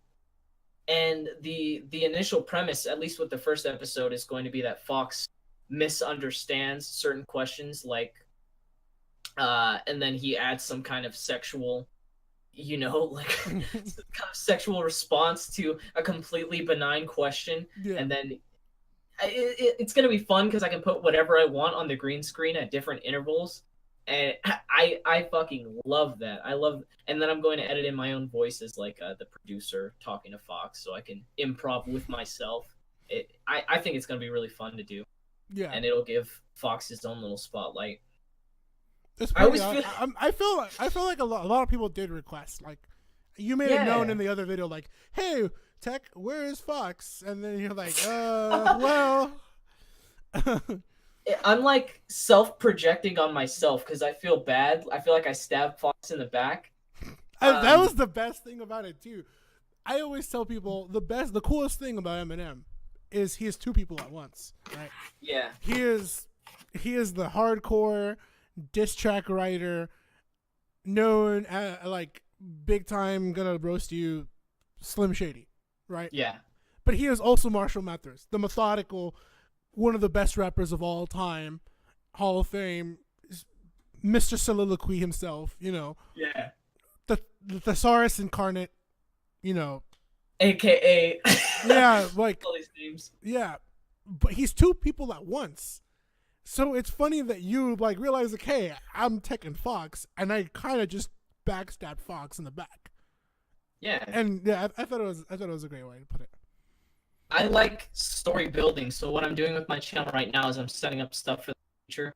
Mm-hmm. You know, you got to be on those next level things. I think I want Fox to be kind of like an adult. Like when I think of Fox, I think of a character like, oh, Sesame Street mascot gone wrong, and it's just like one of those sketches where it's like it baits you into thinking it's for kids, and then he just drops a fucking hammer on you with some adult level content, because I like that. It's called incongruity when it comes to like the comedic formula. So like with Fox, what I have is I have this pristine character that's seen as, you know, he's for kids, he's a gaming character, and then out of nowhere I can just drop this adult content out of nowhere, whether it be my language or whatever I decide to put on screen or situations. And it's funny because of that. Whatever I add in the mix just kind of spices it up. I'm very I have a problem where I have to look into stuff to a fault. So like before I started doing this content, I was researching formulas for like comedy and what makes something funny. Right. And there's this thing called the benign violation. Yeah. Where you find something that is completely fine. No. Yeah, you find a violation. Let's say something in society. Let's say rape is bad. Mm-hmm. And then, okay, so you have rape. That's pretty bad, right? It's hard to get away from that. Mm-hmm. So what you now have to try and do is make it benign. You have to make it safe. You have to make it something that the audience isn't scared of, something that they can distance from the negative connotation of the word rape. Mm-hmm. And if you're able to successfully do that, like let's say it's hyperbolized to the point of ludicrousy, like it's ridiculous. Right. Let's say. Which, by the way, like that will never ever happen, but theoretically, let's go on. Yeah. Yeah.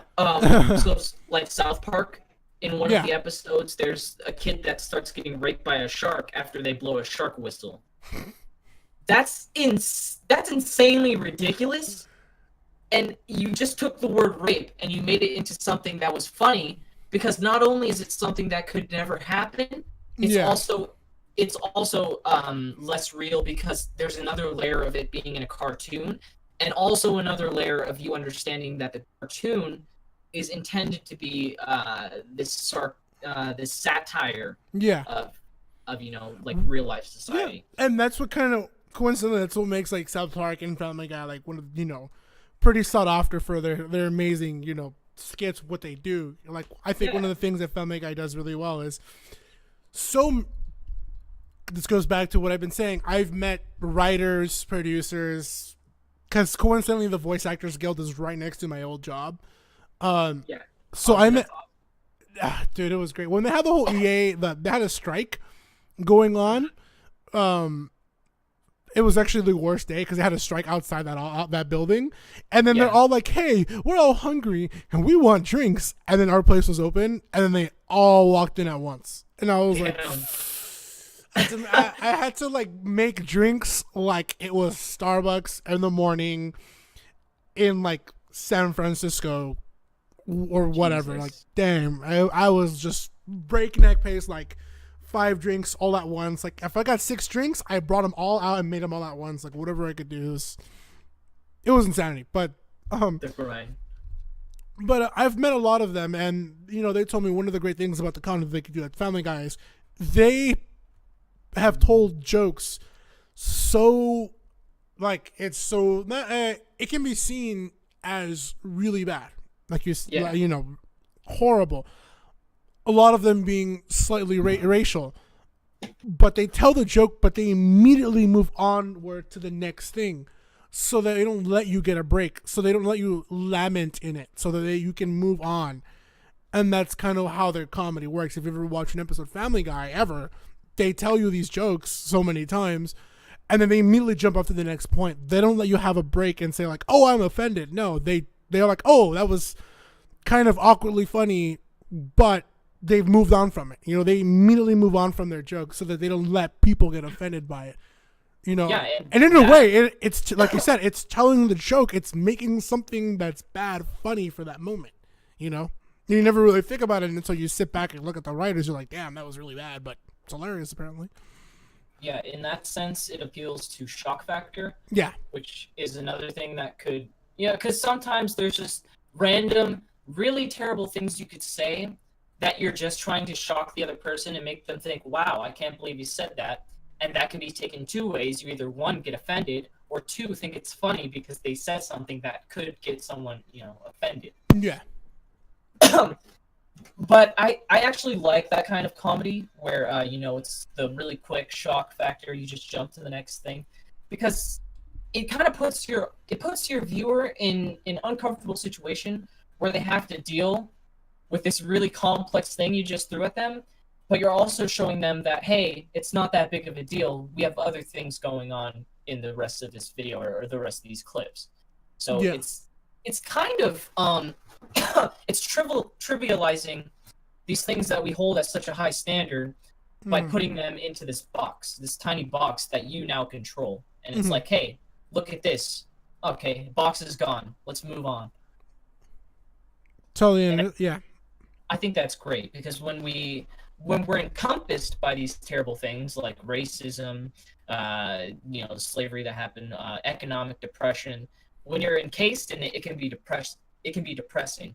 But when you're holding it in your hand, and it's something you can control, and it's something you can look at, you can laugh at it and be like, "Wow, it's just this." It's not that bad. I wish I could. I mean, coincidentally, like Urban Dictionary makes the best joke of it at all. I wish I could make a giant joke about gentrification in LA, because it is horrible up in here, dude. Yeah. If you look up the dictionary word for gentrification, I don't want to say it, but it's pretty hilarious, but it's also true, and just something I wanted to add to it. Is there any other big questions you had for me? Because I'm kind of shooting blanks here. I don't know what your agenda is. I did have one more. This is the last important one, coincidentally, but I think the connection that you have is cutting off a little bit. Oh shit. Yeah, so it's it's causing the static stutter we had earlier. But I know it's just the connection. Okay. No, it's no big deal. And I apologize for all of you guys watching this episode, of course. My personal dream is to have this show recorded live at a big studio and blah blah blah blah, but I don't have that money, and honestly, maybe one day it'll happen where I can just call Techniclas up and say, "Hey, I bought you a ticket to SoCal. Be here in the next hour or so. Let's record a show." That'd be awesome. You gotta just start clickbaiting drama like Keemstar, and you'll get there in no time. Like all these people clickbaiting the leaks for Ultimate. Oh yeah, dude, I saw. I've seen so many of them. At one point, I thought they were kind of cool, and I was like, "All right, cool." And then I noticed they were done by the same person, and I was like, "Yeah." This dude has 16K subs, and I'm mad. This trash content, you clickbaiting mother. Spam bot. And that's my personal dream. I've actually I thought so many ways in my head. How can I do the SoCal Smash talk show live in person without having to buy a studio. Like I can buy the equipment, but like actually have studio space. Coincidentally, my room is a studio. Oh, same here, bud. Yeah, but like, how can I ask people to take? Like Strides lives far from me. Yeah. Nursemaid, he lives like a 15 to 20 minute drive away from me. Right. Yeah. But Strides lives the farthest, right? So that's like the hard thing, like this whole transportation kind of deal. Like, how can I make such a thing work? And to me, it's like it's so hard. But, you know, at some point, I hope to reach that level for a lot of people who enjoy this kind of content, this kind of podcasts. It's hard to make content like this because you really just need an invested viewer base. Yeah, and because of just the length and the nature of the content. Oh yeah. And it's hard. I've already told people like there will be some changes as I go on. I made a tweet longer, but coincidentally nobody cared about that tweet longer because Bowser was on everybody's feeds. Oh, poor Vance. I wasn't even mad. I was just like, you know what, it's cool. Like I wasn't upset. I was just like, I'll just whatever. I'll just go here. I'll just I'll just go. Excuse me while I walk in this corner. You know, like poor Vance. I made a whole tour longer about like my content and what I want to do, like commentary going forward. Like I already told people, like, hey, your boy is going to Evo Japan. You know, it's a lot. Dude, that's I see all the stuff you're getting registered for, man. I'm happy for you. I never traveled that much, damn. Dude, I'm so scared because I don't want to talk about it. You know, and I understand there's a lot about it. There's a video I want to make, but I feel like it's a little too controversial on my end, especially as a commentator. Who's I don't know if I could say personally that I'm on the come up, but like I guess just came up. Oh yeah, I feel you.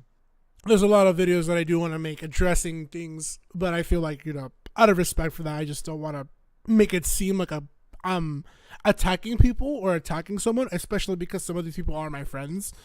You know, Yeah. So out of respect for them, I'm kind of like, I don't want to make these videos at all yet, but I feel like they should be somewhat addressed.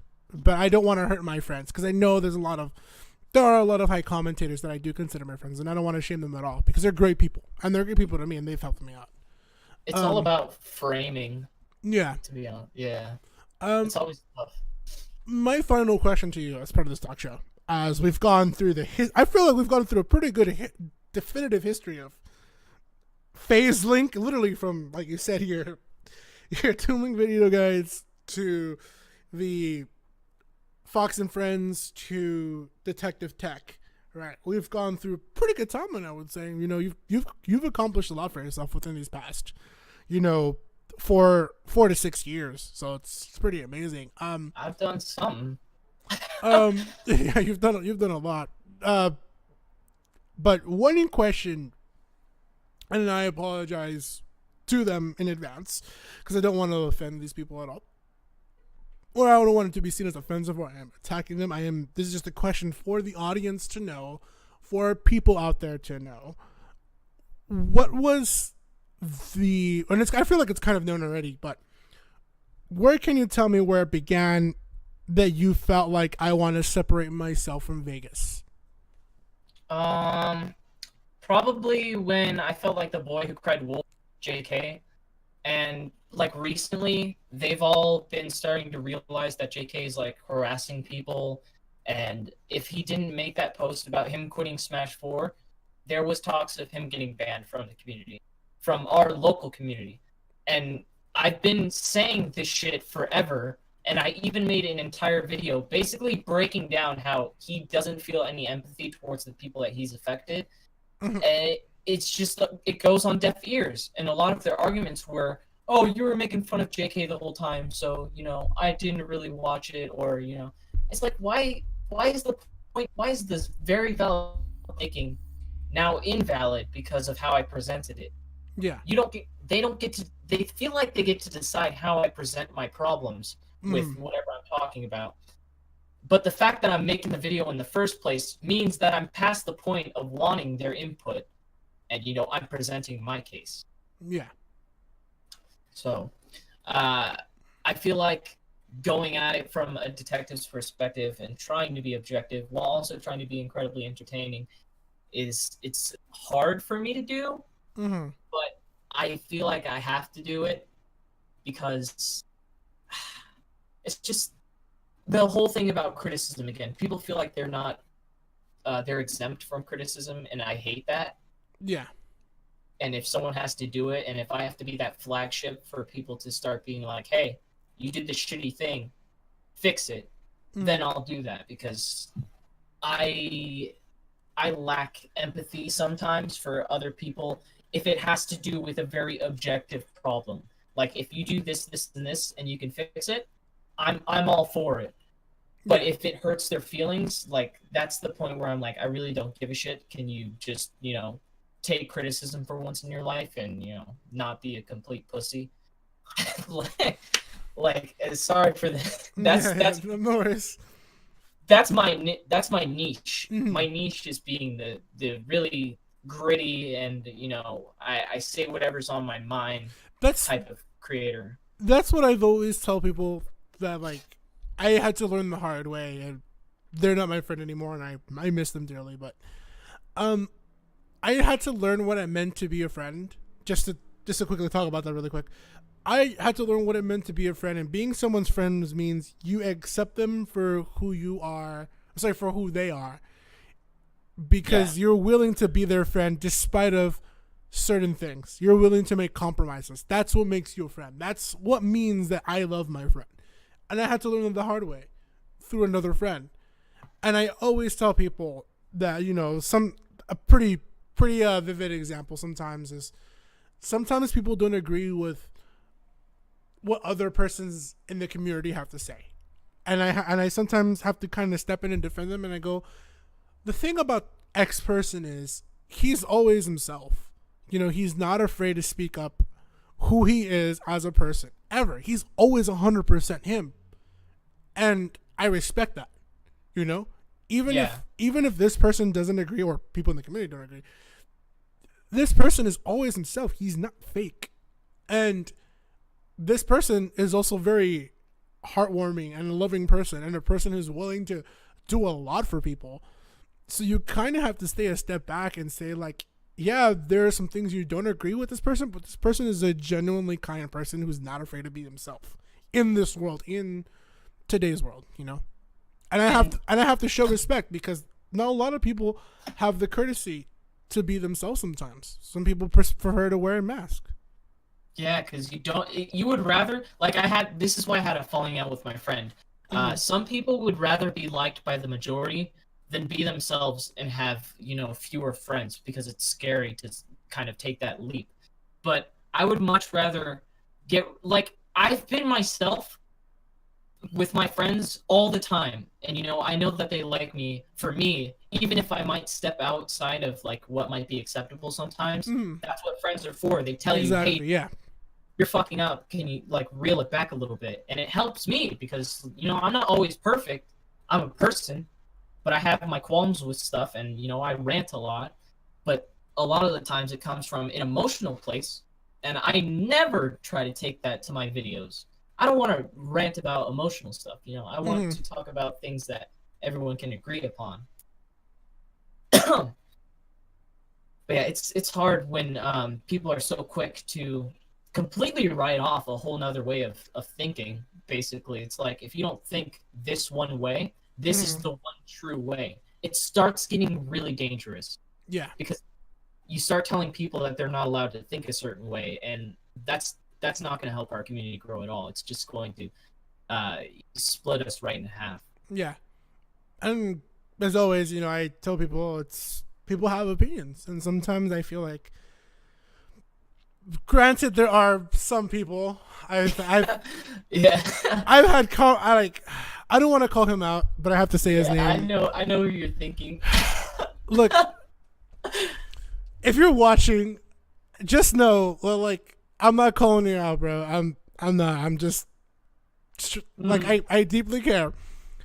Sometimes, like Stitch, for an example, he has his own opinions, and I understand that, and I get it.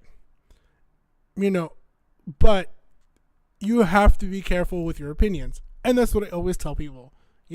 But the one thing is, and it's kind of hypocritical going back to what I just said. Being yourself always being yourself. But sometimes I always feel, also for me, in my case, is, and obviously it's different for everybody. And one of the things I kind of had to like, I remember I think I tweeted at him, was that to tell him, you have to, even though you want to say something, and I know you do want to say it, no matter what, because it is your genuine, honest opinion, sometimes it's best to just hold it back and just say it to your close friend or people who you genuinely trust, you know, in a closed room, not in an open room. That, because coincidentally, Twitter is an open room. I tried to add him to my messenger group, but apparently his parents are like really strict, and he's been having trouble creating a messenger. Because like I was DMing him, I was telling him, I was like, dude, like what you're saying isn't necessarily like, you're not like a Nazi, you shouldn't be like condemned for it. Yeah. But your framing is god fucking awful, and like people look at it and they're like, wow, he worded this terribly. And that's what I try to avoid. Yeah. Whenever I explain something, I'm like, you need to present the cake. I kind of like wanted properly. to tell him, like, dude, if you want, like, you don't even have to pay me. Just like, I mean, I never told him, but like, just send me whatever tweet you want to send, and I will proofread it for you before you send it. I'll review that shit. I'll review it, dude. I'll let you know if you should send it. But like, yeah. That's kind of why I wanted him in my messenger group. Not only because he's like a sweet kid and I like talking to him, but I know he'll talk about it before he tweets it, and that's exactly what I want him to do. Like, actually, coincidentally, I think he met me like a long time ago, and well, not like a long time ago, but like I met him, and he like shook my hand. And he was like, "Oh, hey, Vance," and I was like, "He was super nice to me," you know. So, but he's just one of the people that I have to like. I'm saying, like, I know you want to say it, but like, just respect everybody, dude. Like, it's better to say it in a closed room than an open room. Don't do it, you know. Respect people, and that's what it comes down to, you know. It's just, if you have an opinion, it's okay. It's total. I feel like I'm giving an educational video here. Like, if you have an opinion, it's okay. There's nothing wrong with it, but you just have to respect people. That's it, you know? See both sides. Like, yeah, exactly. See both sides. And other people are like, they're kind of guilty of that when they reply, because I love Locust too, but sometimes it feels like he's going a little heavy-handed at it. And I have one of my mentors from Vegas, great guy, Granny Smith. He's so good at looking at something from both sides, objectively. He hates throwing emotion in the mix. So when he explains something to me and about how my tact is like not the best or whatever, I can see it and look at it and be like, wow, okay, yeah, that makes a lot of sense. I could work on that. I could do X, X, and X. But then I look at the other side of people, and they're so petty that they just want to keep their little feud up instead of looking at the core of the problem and how to fix things. And that's essentially where I blew up, and I was like, you know what, I'm done with this shit. Call me a villain, call me whatever you want. I'm coming for your head. Because I know a lot of these people are doing some fuck shit. Yeah.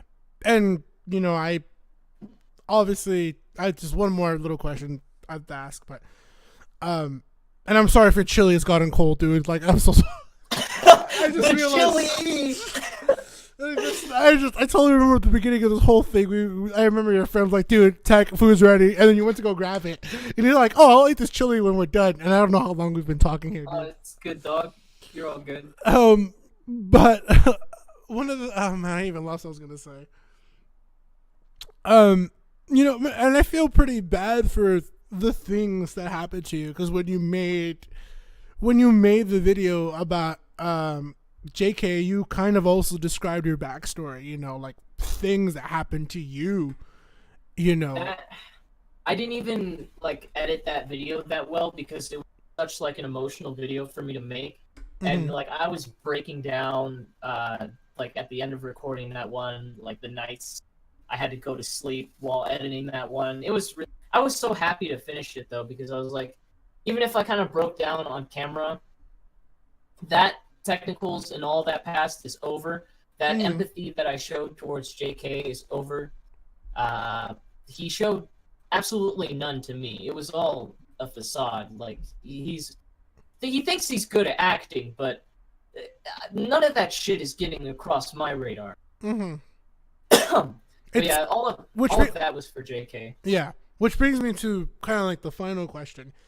The ending of that video, because I'm trying to, just to understand. It seems to me like you two were pretty close at one point. We're kind of like we're when I think about it, and this is what made me so sad. It's like we're cut from the same tree, except he's just so much worse at doing what I essentially try to do. Two sides of the same coin, right? Yeah, like he's manipulative in the way that he wants to use people for his personal gain, and he doesn't care like who he has to step on to get there. But he's also incredibly dense, and he doesn't listen to reason because his ego got imploded the second that he became first in Vegas, and he was taking all these names and Bayonetta, and the fact that he wasn't thinking ahead, and he also had an incredible ego. He didn't see the imminent destruction of where he was going, and I had told him this before. I was like, "Dude, you're such." I told him before to his face, like he's a dick, all this other stuff, and he's not going to end up anywhere. He's just going to be a good Smash player, and then whenever that's done, he's not going anywhere in life. But, like we had some confrontations. Like you won't hear any of the shit he said to me or anyone else because he deleted his old Facebook. Mm-hmm. Like he used to delete a ton of tweets. So it looks very one-sided from that point, but he's obviously just cleaning up house. But yeah, and at one point, like actually multiple points, we tried to hash things out, and there was one point where he was like, me and you are the same, because he was a dick, and people saw me as a dick because I always I always voiced my opinions, and I was very strong about them, and so we were both kind of disliked. So he was trying to give me advice on how to get better, and all this other stuff. But, it just kept crashing down because his ego would always get in the way, and it would always rub me the wrong way. Yeah. And then what happened at Downtown Grand, he just, like, kind of snapped because everyone called him out on his terrible ideas for the community. And then he started, like, saying fuck Vegas, which was something that I coined. I used to say that a lot, and people associated it with me. So I was like, "What's going on? Why is JK saying fuck Vegas?" And then the whole picture circulating around of him flipping off the camera, crying. And then he was saying that no one could TO the event. He was taking over the event. And then he just blocked everyone. And I was in a group chat with him trying to promote and get these carpools going. And he just cut off all communication. And I was like, I cannot work with this guy. This guy's unstable. I don't even know like what's going through his head. Mm-hmm. And then what happened before Downtown Grand was crazy because I changed my profile picture it was a meme. Like everyone thought it was crazy. I didn't know the full extent of JK's like instability and all this. I didn't think he would like go that far. Mm-hmm. Because we like mutually hated each other, so it was like, oh, okay, he's probably gonna shrug this off. I made my profile picture the picture of him flipping off the Vegas and saying "fuck you" because I thought it was funny. Mm-hmm. Because my old profile picture was me elbowing him, and that too. Okay.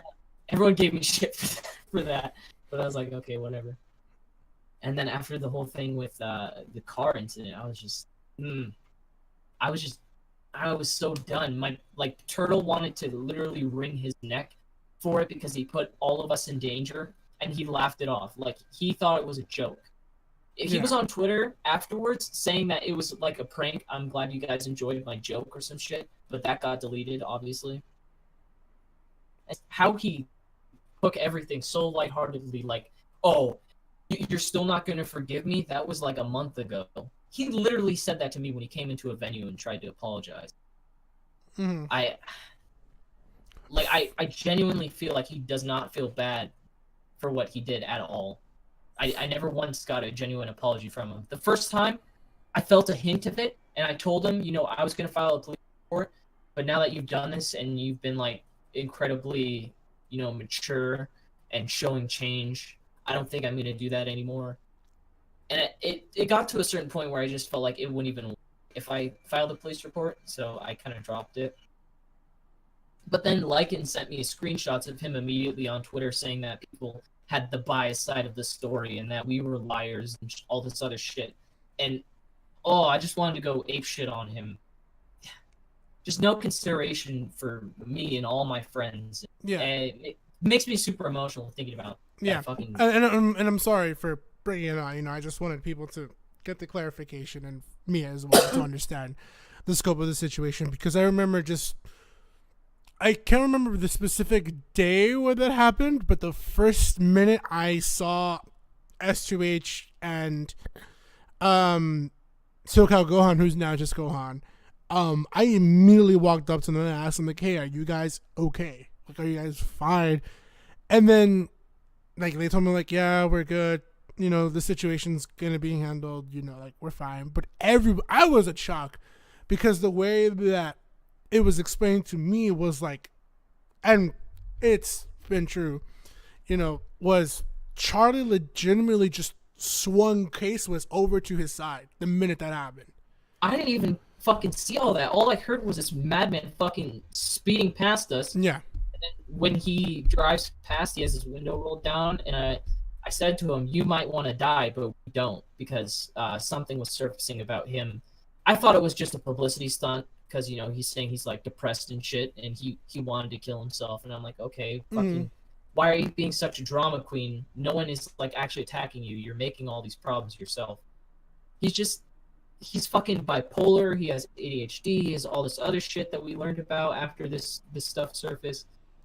But it feels like he's using it as a crutch to not actually own up to anything he's done. So I still have zero fucking respect for him. Mm-hmm.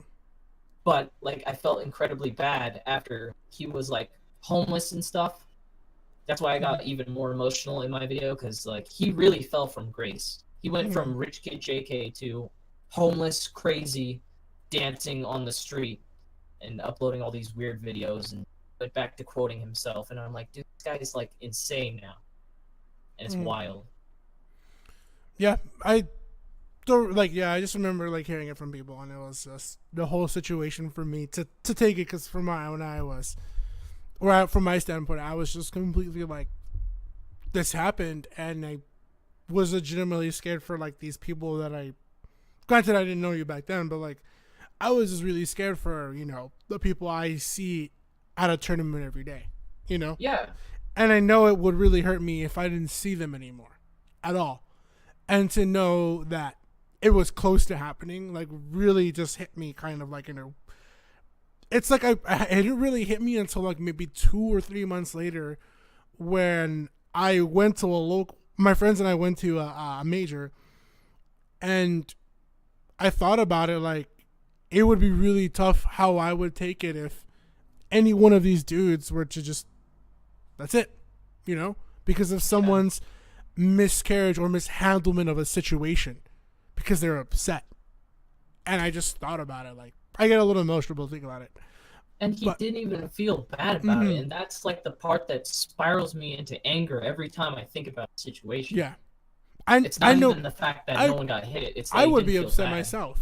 Yeah. These are people I genuinely hold dear. Like, a lot of people, for better or for worse, I always tell people, friends are my friends. And I genuinely, I have no problems with anybody in the Smash community at all, especially here in SoCal.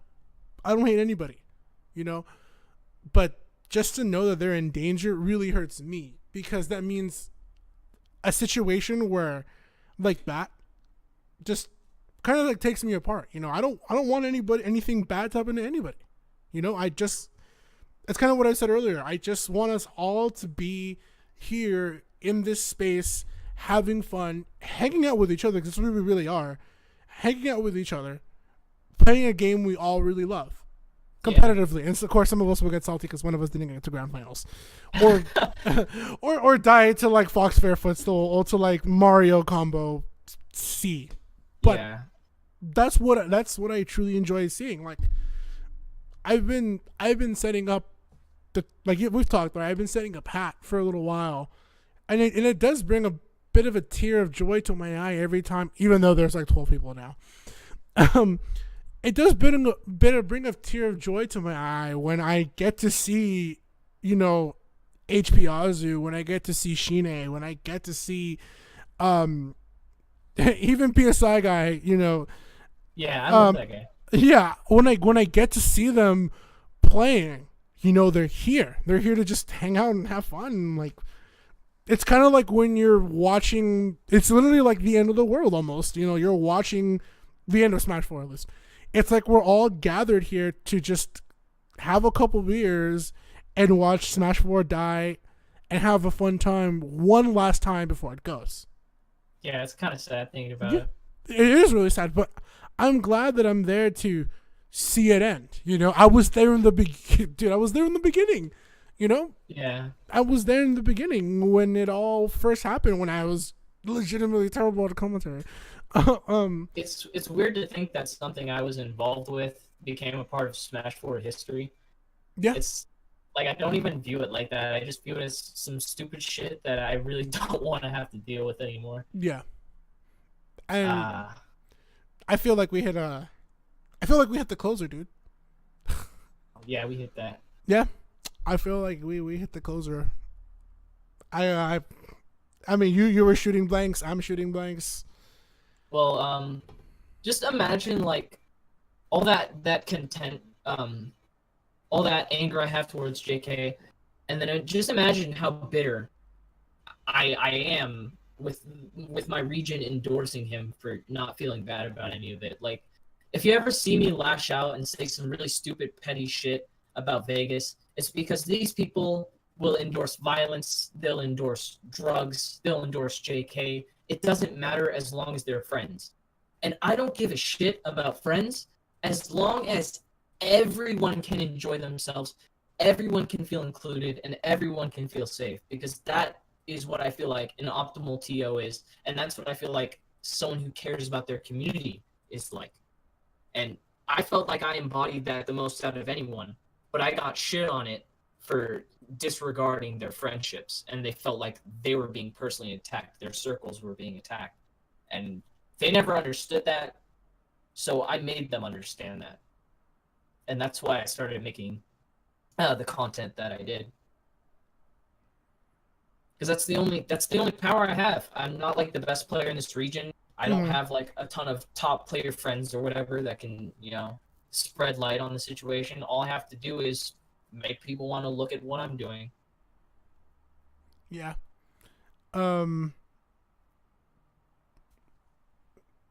That's well said, dude. Well said. Yeah.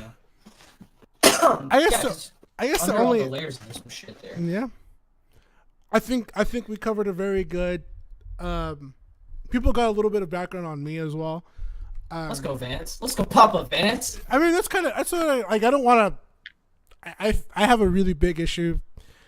I don't want to go into it, but like just to put a small parentheses. My last relationship ended off on a really bad note, and I remember the one criticism that she gave me was, "You talk about yourself too much all the time," and I was like, I thought she was just being salty or something. But I thought about like, why don't I just do an introduction to myself as an episode? And I was like, nah, I legitimately do talk about myself too much all the time. But I do like that as I do these episodes, of Off the Record, not only do people get to find out more about people in the Smash community, but they also get to find a little bit of me. I feel like each episode includes a little bit of my history. I actually thought that was kind of refreshing hearing some stuff about you, Vance. It was nice. Yeah. For those of you wondering, I'm a mixed race. No, I'm not really mixed. I'm kind of mixed. My mom is from El Salvador and my dad's from the Dominican Republic. So there's a lot of Caribbean in my blood. Let's go. I grew up in a small community like in Huntington Park. There you go. I grew up with a lot of Hispanics and Filipinos. Fleshing out your dating profile right now. Oh my god. By the way, guys, look at these headshots. another man of a photo with a man eating a turkey leg. Oh, it's so majestic. I'm not gonna lie, it's a majestic photo. That's gotta get the people going right there. Yeah, dude, like that. Dude, and a lot of people don't know this, but like you have a 6-pack. What? Don't flip. God damn it, Vance. That was a secret. Now they're all gonna come from my Dude, Dr. Peppers that I keep in. I didn't notice this until like a while back, and then like I think me and Scott talked about it, and you're like, "Yeah, dude, Tech has a 6-pack," and I was like, "Damn, bro." I just remember like thinking about like he's got a 6-pack. I actually, ever since I was a kid, I never wanted to be that douchebag kind of guy. So like, I didn't like wearing tank tops. I didn't like wearing any of that stuff. I would wear hoodies, long sleeve shirts. I don't like flexing on people. I think it's fucking stupid. The only time I took my shirt off in my videos was for a means to an end.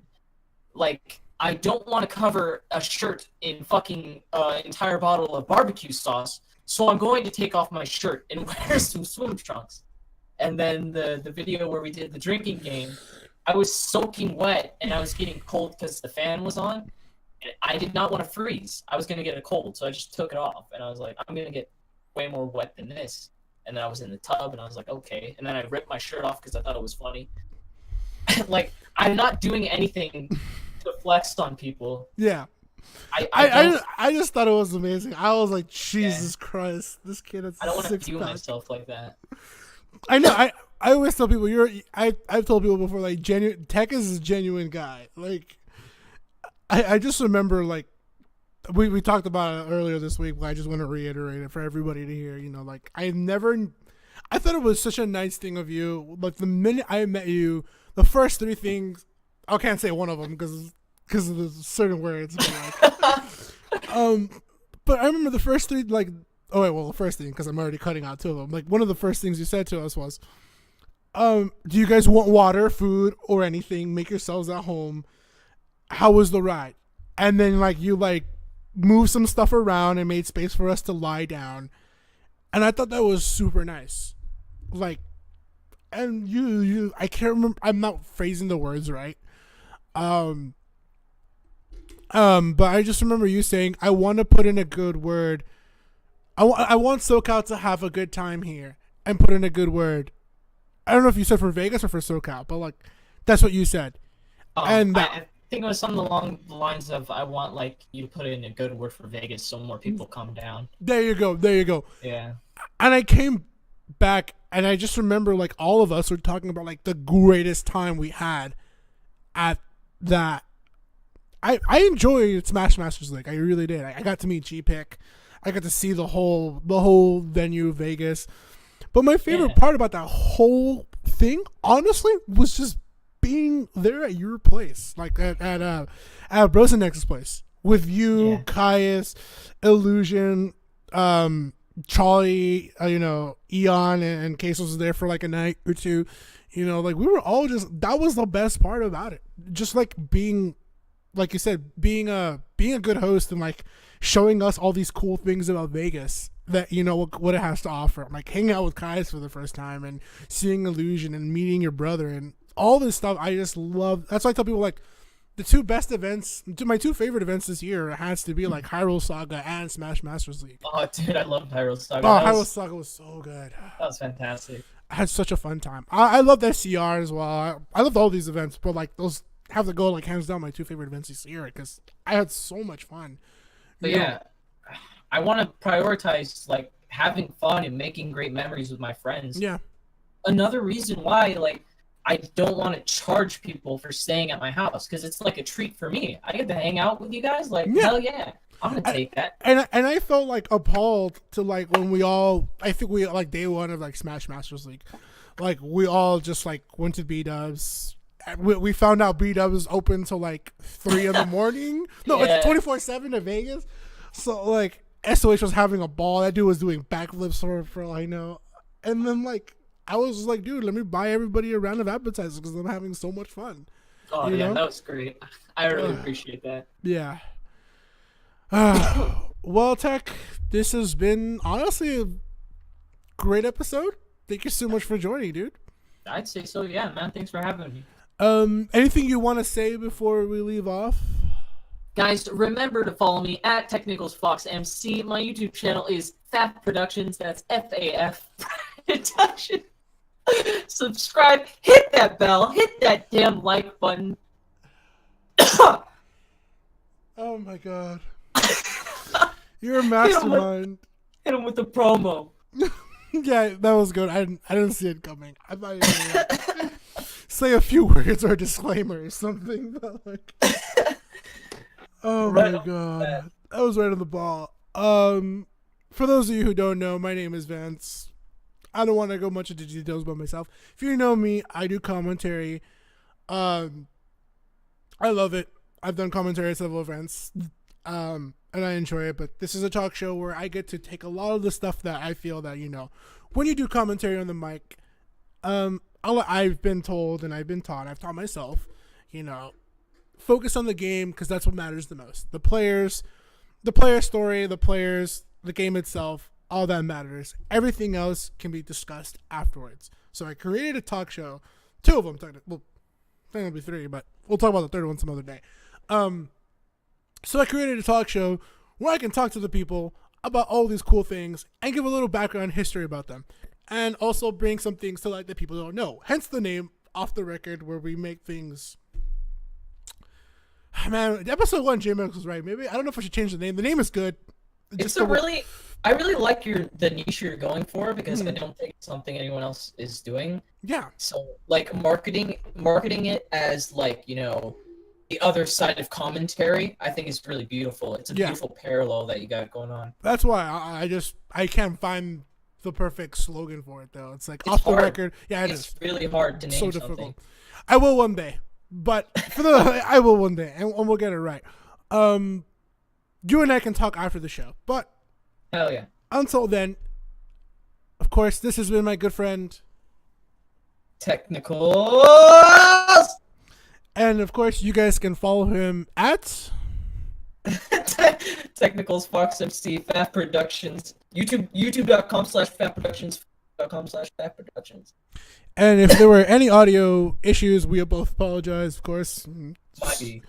Yeah, it happens. I'm actually using Discord, so I used Facebook call for the first episode because it was convenient and fast, and it worked out well. Actually, it really did. I just wanted to use Discord just see how it worked, and so far Discord working would. Just connection issues happen here and there, and that's normal. Yeah. Rest in peace. You know, the whole what was it called? God, I already forgot the name. That's really bad. Net neutrality. Yeah, rest in peace, net neutrality. Hopefully that doesn't affect us all yet. But anyways. Yeah, please no. Of course, my name is Vance. You guys can follow me at Vance_EXE and help me get those young follows. You guys can like the video, hit all that stuff. That definitely helps. Of course, the show is free of any ads, unless if there is an ad or anything that I will advertise, I will notify people the minute the show starts so you guys can know about what it's about, just so you guys know what you guys are getting yourselves into. I don't like to put any ads in the middle because I feel like that breaks the formula of the show itself. So yeah, if there's any ads or anything like that, or anything that we want to talk about prior to the show, obviously will be presented. But of course, this is off the record, and usually I like to play a song, but I don't have a song set up. I should. You don't have a song set up? You don't have the jams? I thought I would, but I need a third monitor. That's what I need. I need a third monitor. I have 2 monitors, but I totally forgot to set up what song I wanted to play. I wanted to have a song to play us out. An outro song? What about the song that I used for my first detective tech? What was that? Hold on. It's an Inspector Gadget remix. Oh shoot! Here it is. No, you gotta hold up. Spotify is opening. No, everybody will know who I listen to. No, it's okay. Everybody. I sent it on Discord. I guess everybody will see it. Oh dang. Oh.